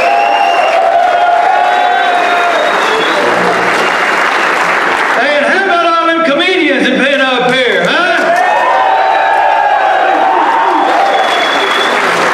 Hey, now, I'm going to tell you now, English is my second language, if you hadn't figured that out already. My first language is American, by God. People in English speak English. Speak English. I live in America. By God, I speak American. How's that for you? Hey, I tell you now, actually, I speak Texan American. Hey, are there any Texans out there? All right, the rest of you, if you have a hard time understanding me, go stand by one of them fellas. They'll translate for me. Hey, now, I'm not any ordinary redneck now. I'm an educated redneck. I went all the way through college. I went in the front door, looked around, went out the back door, went home and got drunk. Hey, before we started the show up here, we had the comedians linked up here, and they got a tour of the PTA, and the commander was telling them about the Quonset huts. Y'all like living in them things? Fuck no! Lord knows there's some crap holes, ain't they? I tell you though, the commander is telling them though that those Quonset huts were built in 1956 with leftover material from the Korean War, and they were temporary buildings supposed to last 10 years. I'm glad there's one thing around here we spend our tax dollars on. We got our money worth out of it. My God. Hey, now I get asked the question a lot what the difference is between a hillbilly and a redneck. And I tell you, it's pretty simple. It's right there in the name. Hillbillies live in the hills. Rednecks, they're just too stupid to come out of the sun. There are a few other differences, though, like, I don't know, rednecks marry their cousins. Hillbillies marry their sisters. Now, them old rednecks, though, they love to get drunk on that Mad Dog 2020. Y'all know what I'm talking about? Yeah, buddy. Yeah, that turns them 10 foot tall and bulletproof, make them want to fight each other. Them hillbillies, they get hopped up on that moonshine, run around. Then they run around the woods naked, touching each other. I tell you though, on the special occasions, a redneck, he'll brush his summer teeth. You know, some are here and some are there. A hillbilly, he'll brush his tooth. If it ain't already fell out. Now I tell you though, them rednecks, boy, they love to play horseshoes, don't they? Where's the rednecks? Them hillbillies, they like to play cornhole with each other. I tell you, I was up in Virginia one time, this fella asked me, he said, hey, you want to come play cornhole with me and my buddies? I said, man, I was waiting for Doom Banjo to start playing, boy. I can picture that fella going telling his buddies, boys, I got us a fresh redneck. He got a pretty mouth, too. Got a cornhole that cut a dime. I told that fella, hell no, I ain't gonna play cornhole with you dirty-minded pervert. He looked at me funny. He said, no, man, me and my buddies going up to the cabin. We're gonna drink beer and play cornhole. Want to know if you want to come along with us. I said, look, dude, I'm a redneck, not a hillbilly. He said, you idiot, what, man? You ain't never played cornhole? I said, dude, I ain't never played with another cornhole, and ain't nobody gonna play my cornhole. He said, no, it's a game, man, kind of like horseshoes. Instead of throwing horseshoes at a peg in the ground, you throw bean bags at a hole in a box. I said, well, I reckon I come a long way, but I'm bringing my gun. And the first time one of you hillbillies tried to touch my cornhole, I'm shooting. He said, relax, man, we're not into rednecks. We like city folk. I said, all right, then I'll come along. What the hell? Hey, I spent a few summers in the Army. Ain't figured it out. And I tell you, when I found out that the Army was a good place, was I was in Sinai, Egypt. Any of y'all ever been over there to Sinai? Nobody? That's a shame. That's a hell of a place.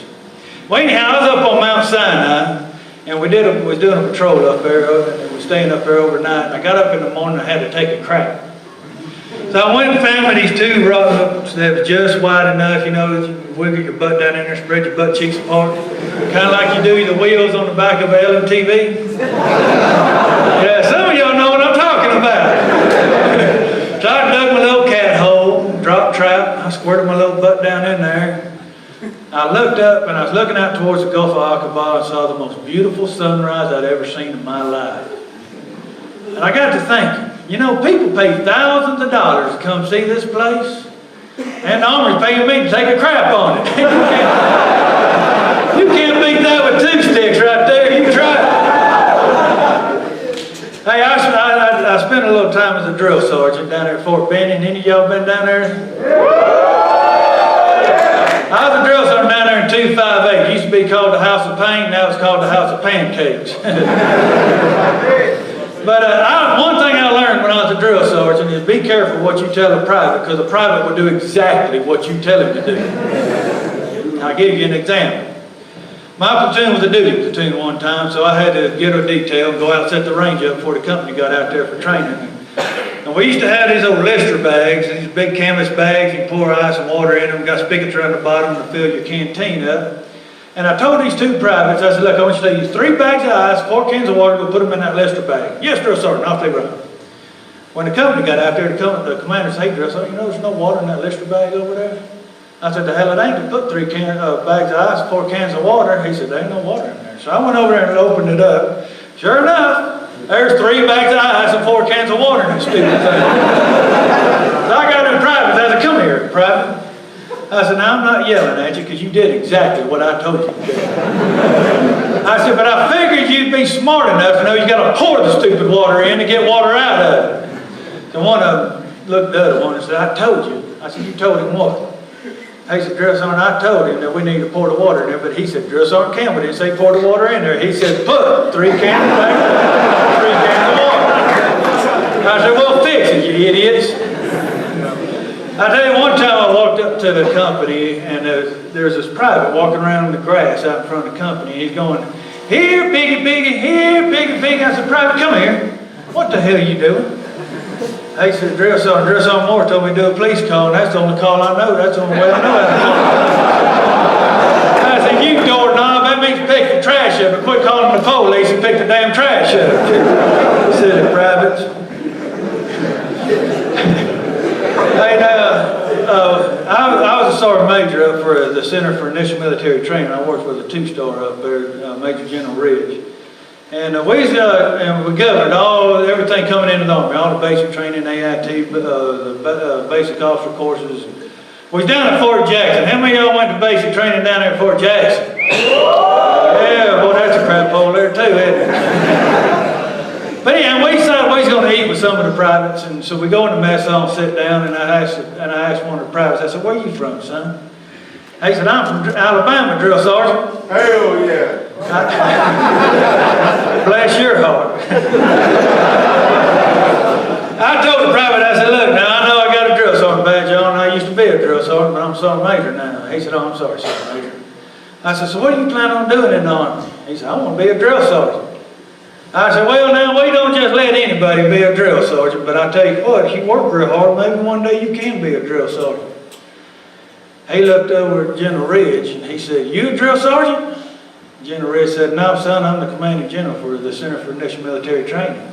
Private said, well, if you work real hard, maybe one day you can be a drill sergeant too. I looked over at General Ridge, and I said, sir, don't ever forget that. Nobody outranks a drill sergeant, not even a 2-star general, by God. Hey, my first duty station down there at Fort Polk, Louisiana. Yeah, that was, boy. Now, that was back before JRTC. That was back 5th ID was still there. And my company commander had a hair lip. And it was funnier than hell listening to that dude talk to us. all we can do is keep laughing. And when they passed the seatbelt law down in Louisiana, he's going to tell us about it before we turn us loose for the weekend. So he said, now men, when you go out this weekend, you better wear your wee welt. It's the law. You don't wear your wee welt, the police going to give you a wicket. Now don't blink and dwyer, that'll get the wall too. You blink and dwyer, the police going to wish you. Now be very, very safe. I will see you on Monday. I said, well, I better figure out what a wheat welt is. I don't want Porky the Pig to give me one of them wickets. Whatever the hell that is. Any of y'all ever been down there, stationed down there at Fort Pope? A couple of you. Y'all ever drive through Zwolle, Louisiana, up there north of Fort Pope? On 181, Highway 181? No, you probably blinked and missed the damn place.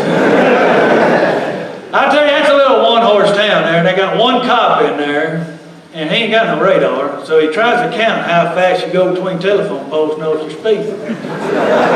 And he's dyslexic. So he sits there trying to count, he goes 1,001, 1,005, 1,000, oh hell, he's speeding, I reckon I better go give him a ticket. He talked kind of like Carl on Sling Blade. Well, I was driving through there one day, and I'm from Nacogdoches, Texas, so I used to go through there all the time to go home. And I knew when you go around this curve going to Zwolle, the speed limit changed 55 to 45. I was in the middle of that curve, and that idiot pulled me over. He come up to the truck, he said, I clocked you doing 55 to 45. I reckon I'm going to have to give you a ticket. I said, the hell you did? The speed limit sign's right there in front of me. I ain't passed it yet. He said, no, sir, we put a sign back here around the curve the other day. You come blowing by like a bat out of hell. Down there made me drop my biscuits and mustard and my French fried taters. So I got my ticket. I went back here and looked. I had to take a look at it. And on a piece of cardboard was written 45 mph, stapled to a tomato stake and beat in the ground. I said, oh, hell no, I'm fighting this. So I go to court, the judge comes in there, and the judge is not only the judge, he's also the fire chief. Not only the fire chief, but he also sold me a used tire when I had a blowout going through there one time. So he asked me how I pled, and I said not guilty. He told him what happened. He said, son, let me tell you something. I don't care if they write it on a piece of cardboard, staple it to a tomato stake, beat it in the ground. I don't care if they write it on the box. I don't care if they carve it in a damn tree. 45 is 45, pay your fine, get out of my court. All right, you damn crab apple. That shit didn't work out for me. Well, that went over like a fart in church here, didn't it? Hey, y'all ever witnessed a fart in church? Anybody? I did one time. We was in church one night, we was having communion, and this old man, he was handing out the crackers while the teacher was talking about how the crackers represented the body of Christ. And he got up to me, and he let a fart rip out that echoed across that church. Boy, you could have heard a pin drop in there, man. People looking around like, oh my God, somebody just farted in church. Temptation got the best of me. I couldn't resist it. I said out loud, I said, hey man, I just wanted a cracker. I didn't want the cheese with it. Boy, it was an uproar in that place, man. I thought them little old ladies going to wet themselves in there. Hell, they started calling out old man cheese it after that. That poor feller, I tell you, boy. I felt bad for him. Hey, did y'all know Hawaiian and rednecks are damn near alike? Now think about it. They love to hunt and fish. They love big old pickup trucks. When they cook, it's normally on a barbecue grill and there's beer drinking involved. When the kids grow up and move out, they just move to the backyard behind the parents' house. Or they move another room inside the parents' house. When the car breaks down, they get pushed right around on the side of the house with all them other broke down cars. And they are the nicest people you'll ever meet. Until you piss them off, they become the worst enemy you could ever dream of. Now, does that sound like Hawaiian people to y'all? Hell, I was talking about my family. I don't know what y'all talking about. See what I mean? Hey, me and my wife, we learned about that Hawaii time. Y'all know what I'm talking about? Yeah, Hawaiian time being, well, you tell somebody to be there at 5 o'clock, they're going to leave the house at 5 o'clock, and they'll get there whenever the hell they get there. We're going to have a dinner here in a couple of nights with some of the other comedians on the island. We was trying to figure out what time to tell everybody to be there, so we figured, well, let's see, Justin Snow, he lives in Hilo, we better tell him 4:50. Old Kevin Hobbs, he lives over in Waikoloa. We better tell him 345. And old Bryan Rupp, no, man, he's down there in Puna smoking dope and running around naked. We better tell him tonight. Hey, I got a cousin, man. I tell you, he's dumber than a bag of buttholes. He called me the other day. He said, I'm gonna come visit you down there in Hawaii. I said, all right, well, come on down. He said, I got a question, man. Can I use my American money down there? I said, you idiot. Hell no, man, you gotta cash that in for coconuts and bring some big pockets too to carry your money around with you while you're here. Stupid idiot. Hey, I heard about that coconut wireless. Y'all know what I'm talking about? Yeah? Hey, where the hell y'all get a phone for that thing, man? I looked everywhere. Walmart ain't got it, I'll tell you that for damn sure. Hey, I forgot my next joke, damn it. Y'all gotta bear with me a little bit. I had a brain injury a while back, and my short-term memory, I lost most of it.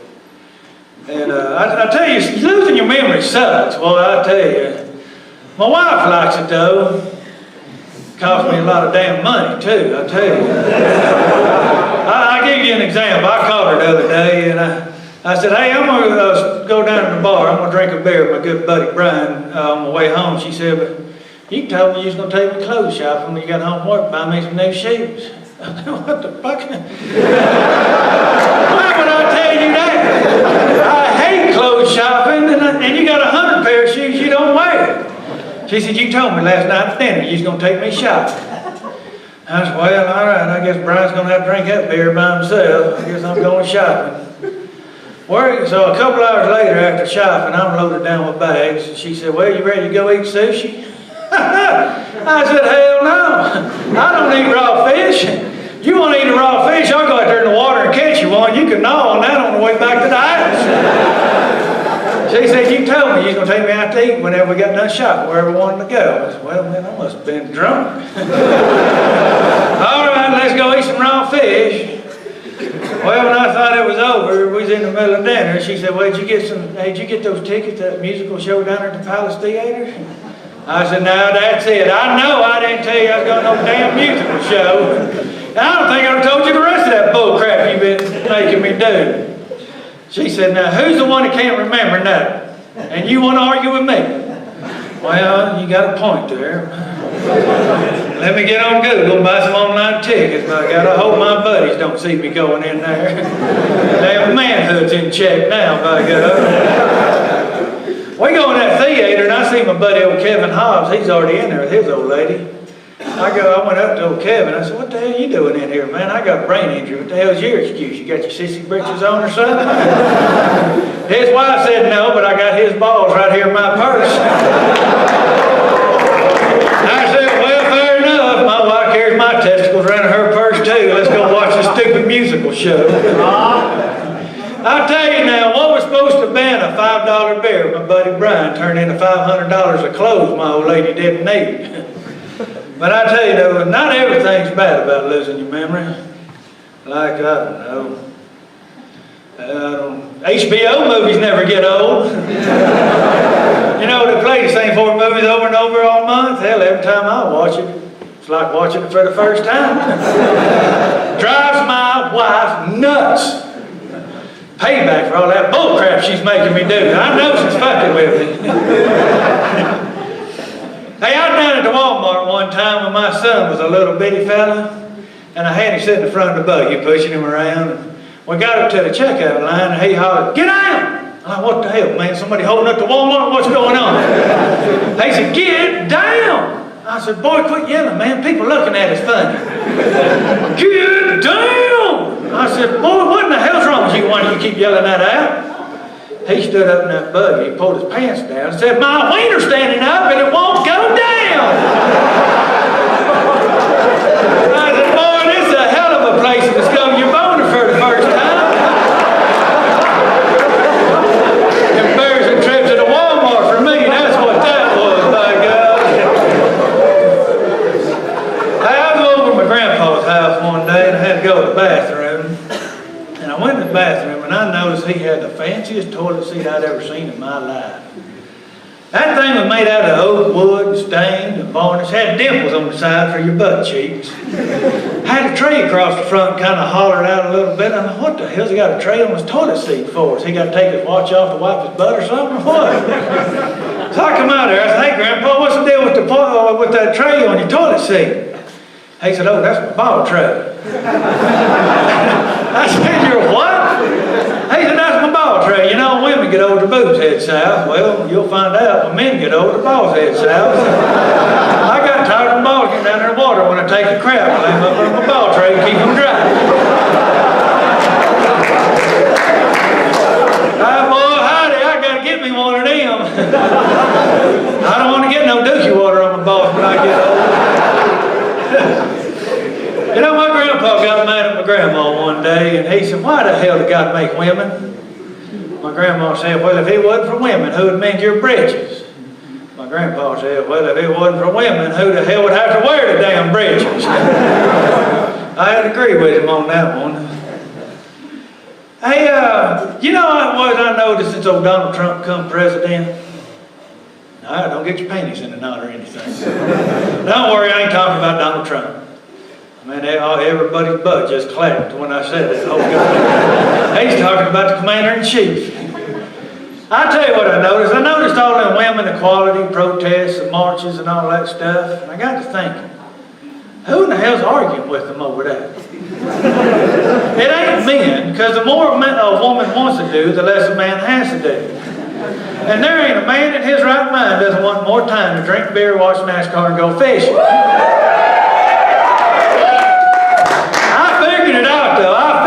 Who's doing the arguing. You see, some of them women arguing with them other women.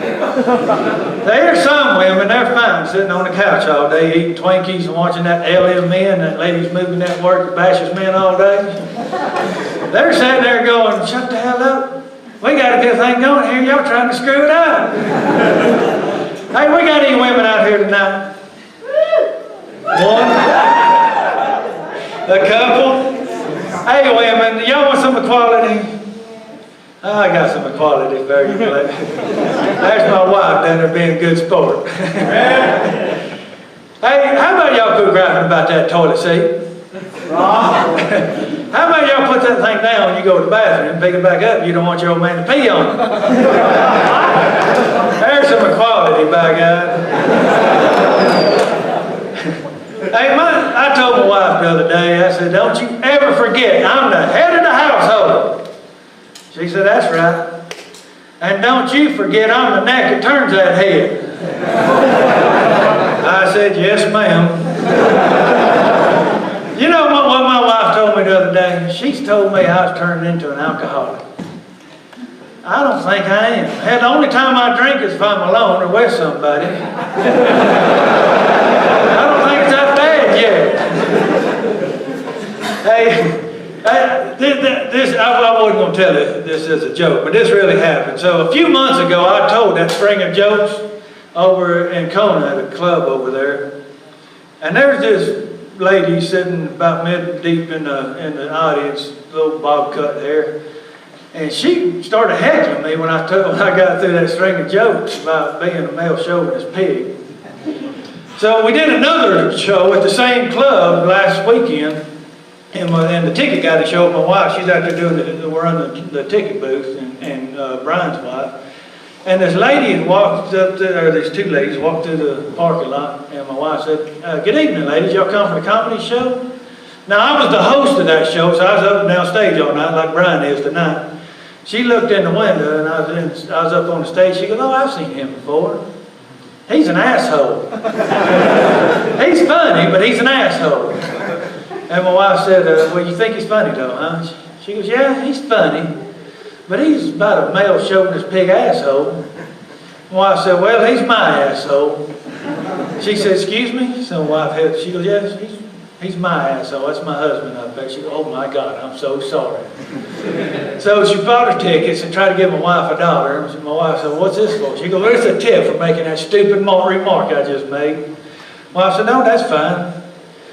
I think he's an asshole, too. I love you, dear. Hey, I went down to down to the cockfights one day. Now I'm talking about rooster fight now. I ain't talking about sword fighting with your wiener.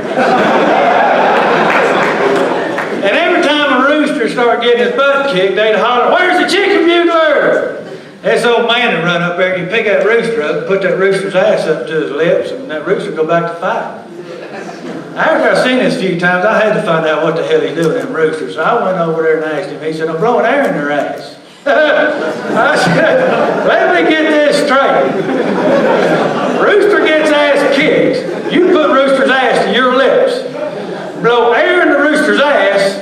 Rooster goes back to whooping ass." That's nasty, man. I don't care who you are. That is nasty. He said, "Boy, let me tell you something. When there's $3,000 to $5,000 on a rooster, I'll blow that rooster's ass so hard his neck will stretch out 2 feet." I said, "Well, I reckon that's why they call you the chicken bugler. Can you play the chicken dance on one?" That's nasty. I don't care who you are, by God. Hey, I was down there in Hilo the other day. I was walking down the sidewalk, and this fella stopped me. He said, "I need to ask you, I'm with the Baptist church up the hill here, and I need to ask you a really important question." I said, "What's that?" He said, "Have you found Jesus?" I said, "What, y'all looking for him again?" Well, last I heard, he's going to be hosting the show up there at Pahakalo. I tell you what, I see him up there. I tell him y'all looking for him. "Hey, Bryan, I think he's looking for you if he ain't found you yet." Hey, I was over in Israel one time. Any of y'all ever been over to Israel? No? That's a hell of a place there too, by God. Anyhow, me and the boys, we decided we was going to do the Holy Land tour, and we got down to the Jordan River where Jesus got baptized, and we found out if you rent this white robe from the place, you can get one in the water and get baptized where Jesus got baptized. I said, "That's a pretty good deal right there." So we rented a robes, go in the dressing room, get out our clothes, put the robes on, get away in the water, and start getting baptized. While we're getting baptized, a busload of nuns show up, and they're standing where our towels are out there watching us. Well, when we went to get out of the water, we found out those white robes turned into see-through robes when they got wet. So we're like, how are we going to get our towels out from them nuns? I figured, you know what, it's now or never. So I walked right up there to them nuns, my tallywhacker swinging in the breeze. I bent down to pick my towel up, and when I thought the most awkward moment of my life couldn't get any worse, one of them nuns says, "Ooh, son, I see you've been blessed by St. Peter." I'm like, what is that, a nun talking to me or a two-man whore dressed up in a costume, by God? I tell you, I'm the only person I know that can say they flashed a busload of nuns at one of the most sacred places in the world. Oh, I'm going to hell for that one, I guarantee you. By God. Hey, I was up in Alaska one time, and I was going. Any of y'all been up to Alaska? A few of you. Any of y'all down there Fort Richardson area? No? Any of y'all hear of Byron Glacier? Somebody? Well, hell. Well, anyhow, I was going to do a hiking tour up there at Byron Glacier, and the tour guide was going to talk to us about bears before we took off hiking through the woods. He said, there's two kinds of bears in the area down here. There's black bears and black bears and brown bears, also known as grizzlies. He said, now there's two recommended bear deterrents we recommend. One are bear bells, a little string with bells you hangs on and you tie to yourself and you make ding-a-ling-a-ling when you walk through the woods. And hopefully the bear gets out of your way. However, if the bear thinks it's a dinner bell, it comes for dinner, the other deterrent is bear spray, which is really condensed pepper spray in a big can. Hopefully you spray him in the eyes before he eats you. He said, now it's important to know what kind of bear's in the area before you see a bear so you know what action to take. You see, if it's a black bear, you want to make yourself as big and loud and scary as you can, he'll run off. If it's a brown bear, you lay down, play dead, and pray to God he don't eat you. So one fella in the back raised his hand. He said, excuse me, how do we know what kind of bear is in the area before we see the bear? I said, well, that's a good question. See, a black bear will have rabbit fur and berries in it, and a brown bear will smell like pepper and have little bells in it. I said, screw that, I'm going to get my gun. I'll be right back. Hey, me and my wife, we had a fight the other day. Boy, I tell you, it was a horrible fight, too. See, she caught me cheating on her again. See, she found some letters I was hiding. She come in there and threw them at me. She said, you ain't never gonna cheat on me again, because I ain't never playing Scrabble with you again. Well, we got an argument over it. Next thing I know, damn Pootie Poo got put on lockdown. Yeah, y'all know what I'm talking about, you married fellas? Yeah. Well, I saw my buddy Bryan a few days later, and I said, man, this sucks, man. Marmaduke's getting lonely. My britches wants to play with Pootie Poo. The old lady got it on lockdown. Hey, so I'll tell you what you ought to do. He said, you know, people take rubies into bars and put them in people's drinks, and when they pass out, have their way with them. Put some in your lady's drink, and she passes out, Marmaduke play with Pootie Poo, and your lady won't know any difference. I said, well, that's a hell of an idea. I'll give that a shot. So I go to the house, and I Google where to buy rubies. Well, it turns out you can buy them down there at the jewelry store. So I go down to the jewelry store, and I told the fella I'm looking for rubies. He said, well, right here, you take a pick, whatever you want. I said, well, now that's a good idea right there. You disguise them things in earrings and necklaces, people don't know you're taking them in the bar with you. So I bought me a couple pair of earrings, a couple of necklaces, spent all my damn money in there. I go to the house, I couldn't get them rubies out of them earrings, so I put the earrings and necklaces in a glass, put some ice on top of it, poured sweet tea in there. I went there in the living room and gave it to my wife, and sitting there watching her drinking, waiting for her to pass out. Old Marmaduke's getting excited in my britches, by God. Then she drank it all, she didn't pass out. I said, oh, hell. Oh, that was a horrible idea. Well, Marmaduke, me and you finna live the sex life of a monk till Christmas. My wife, she poured them earrings and necklaces out in her hand. She looked at them, she looked at me. She grabbed my hand, run me to the bedroom, and it was honeymoon night at the Campbell house, by God. I tell you, we went at it all night like a couple of drunk monkeys. Next time I saw my buddy Bryan, I said, hey man, thanks for that tip on them rubies, man. I bought some down at the jewelry store, put my wife's sweet tea. She didn't pass out that Pootie Poo come out of lockdown. He said, wait a minute, you put water in the drink?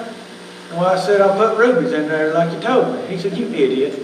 I didn't say rubies, I said roofies. I said, well, how much them things cost? Like, I don't know, $30, $40 a pill? I said, well, hell, I done spent all my money down on them earrings and necklaces. Had to get me a job down there at the cockfights as a chicken bugler, man. That's Hey, it's going to be my last joke here, and this is a street joke that somebody asked me to tell up here. My wife, she hates this joke. I'm sorry, sweetheart. Me and my wife first got together. I was going to go meet her parents for the first time, and we were going to go over and have dinner. And I didn't want to look like a pig, so I got off work and I went over to Taco Bell. Y'all ever been over there to Taco Bell? Yeah, buddy. I went over there and got me some of them chalupas. Y'all ever eat them chalupas? Boy, I tell you, what do them chalupas do to you? Oh, they'll tear that belly up, won't they? So I went over and picked my wife up, and we went over to her parents' house, and we're sitting there talking out in the yard, and I had to fart. Oh my God. You know them old bubbly farts? Boy, I tell you, it's rougher than a wagon load of corn cobs, man.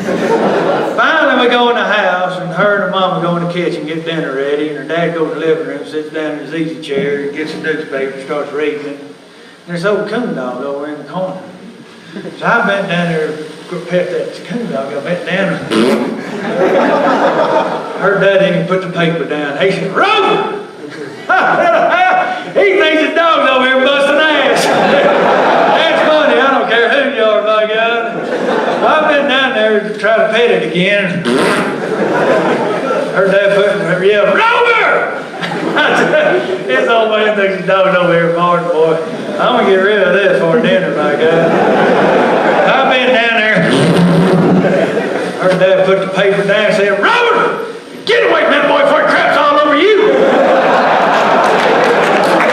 Oh, that's a rough dinner right there. Her dad kept giving me the stink eye, boy, like, yeah, buddy, I'm watching you. What the hell's wrong with that girl bringing that boy over here crapping all over the house? All right, boy, hey, before we close this out, I want to do something here. I want to try to get all you up here on the stage and out here in front, and all the comedians, we're going to get in front of you. and we're going to turn the lights on and get a photo of the comedians and all you guys. All right.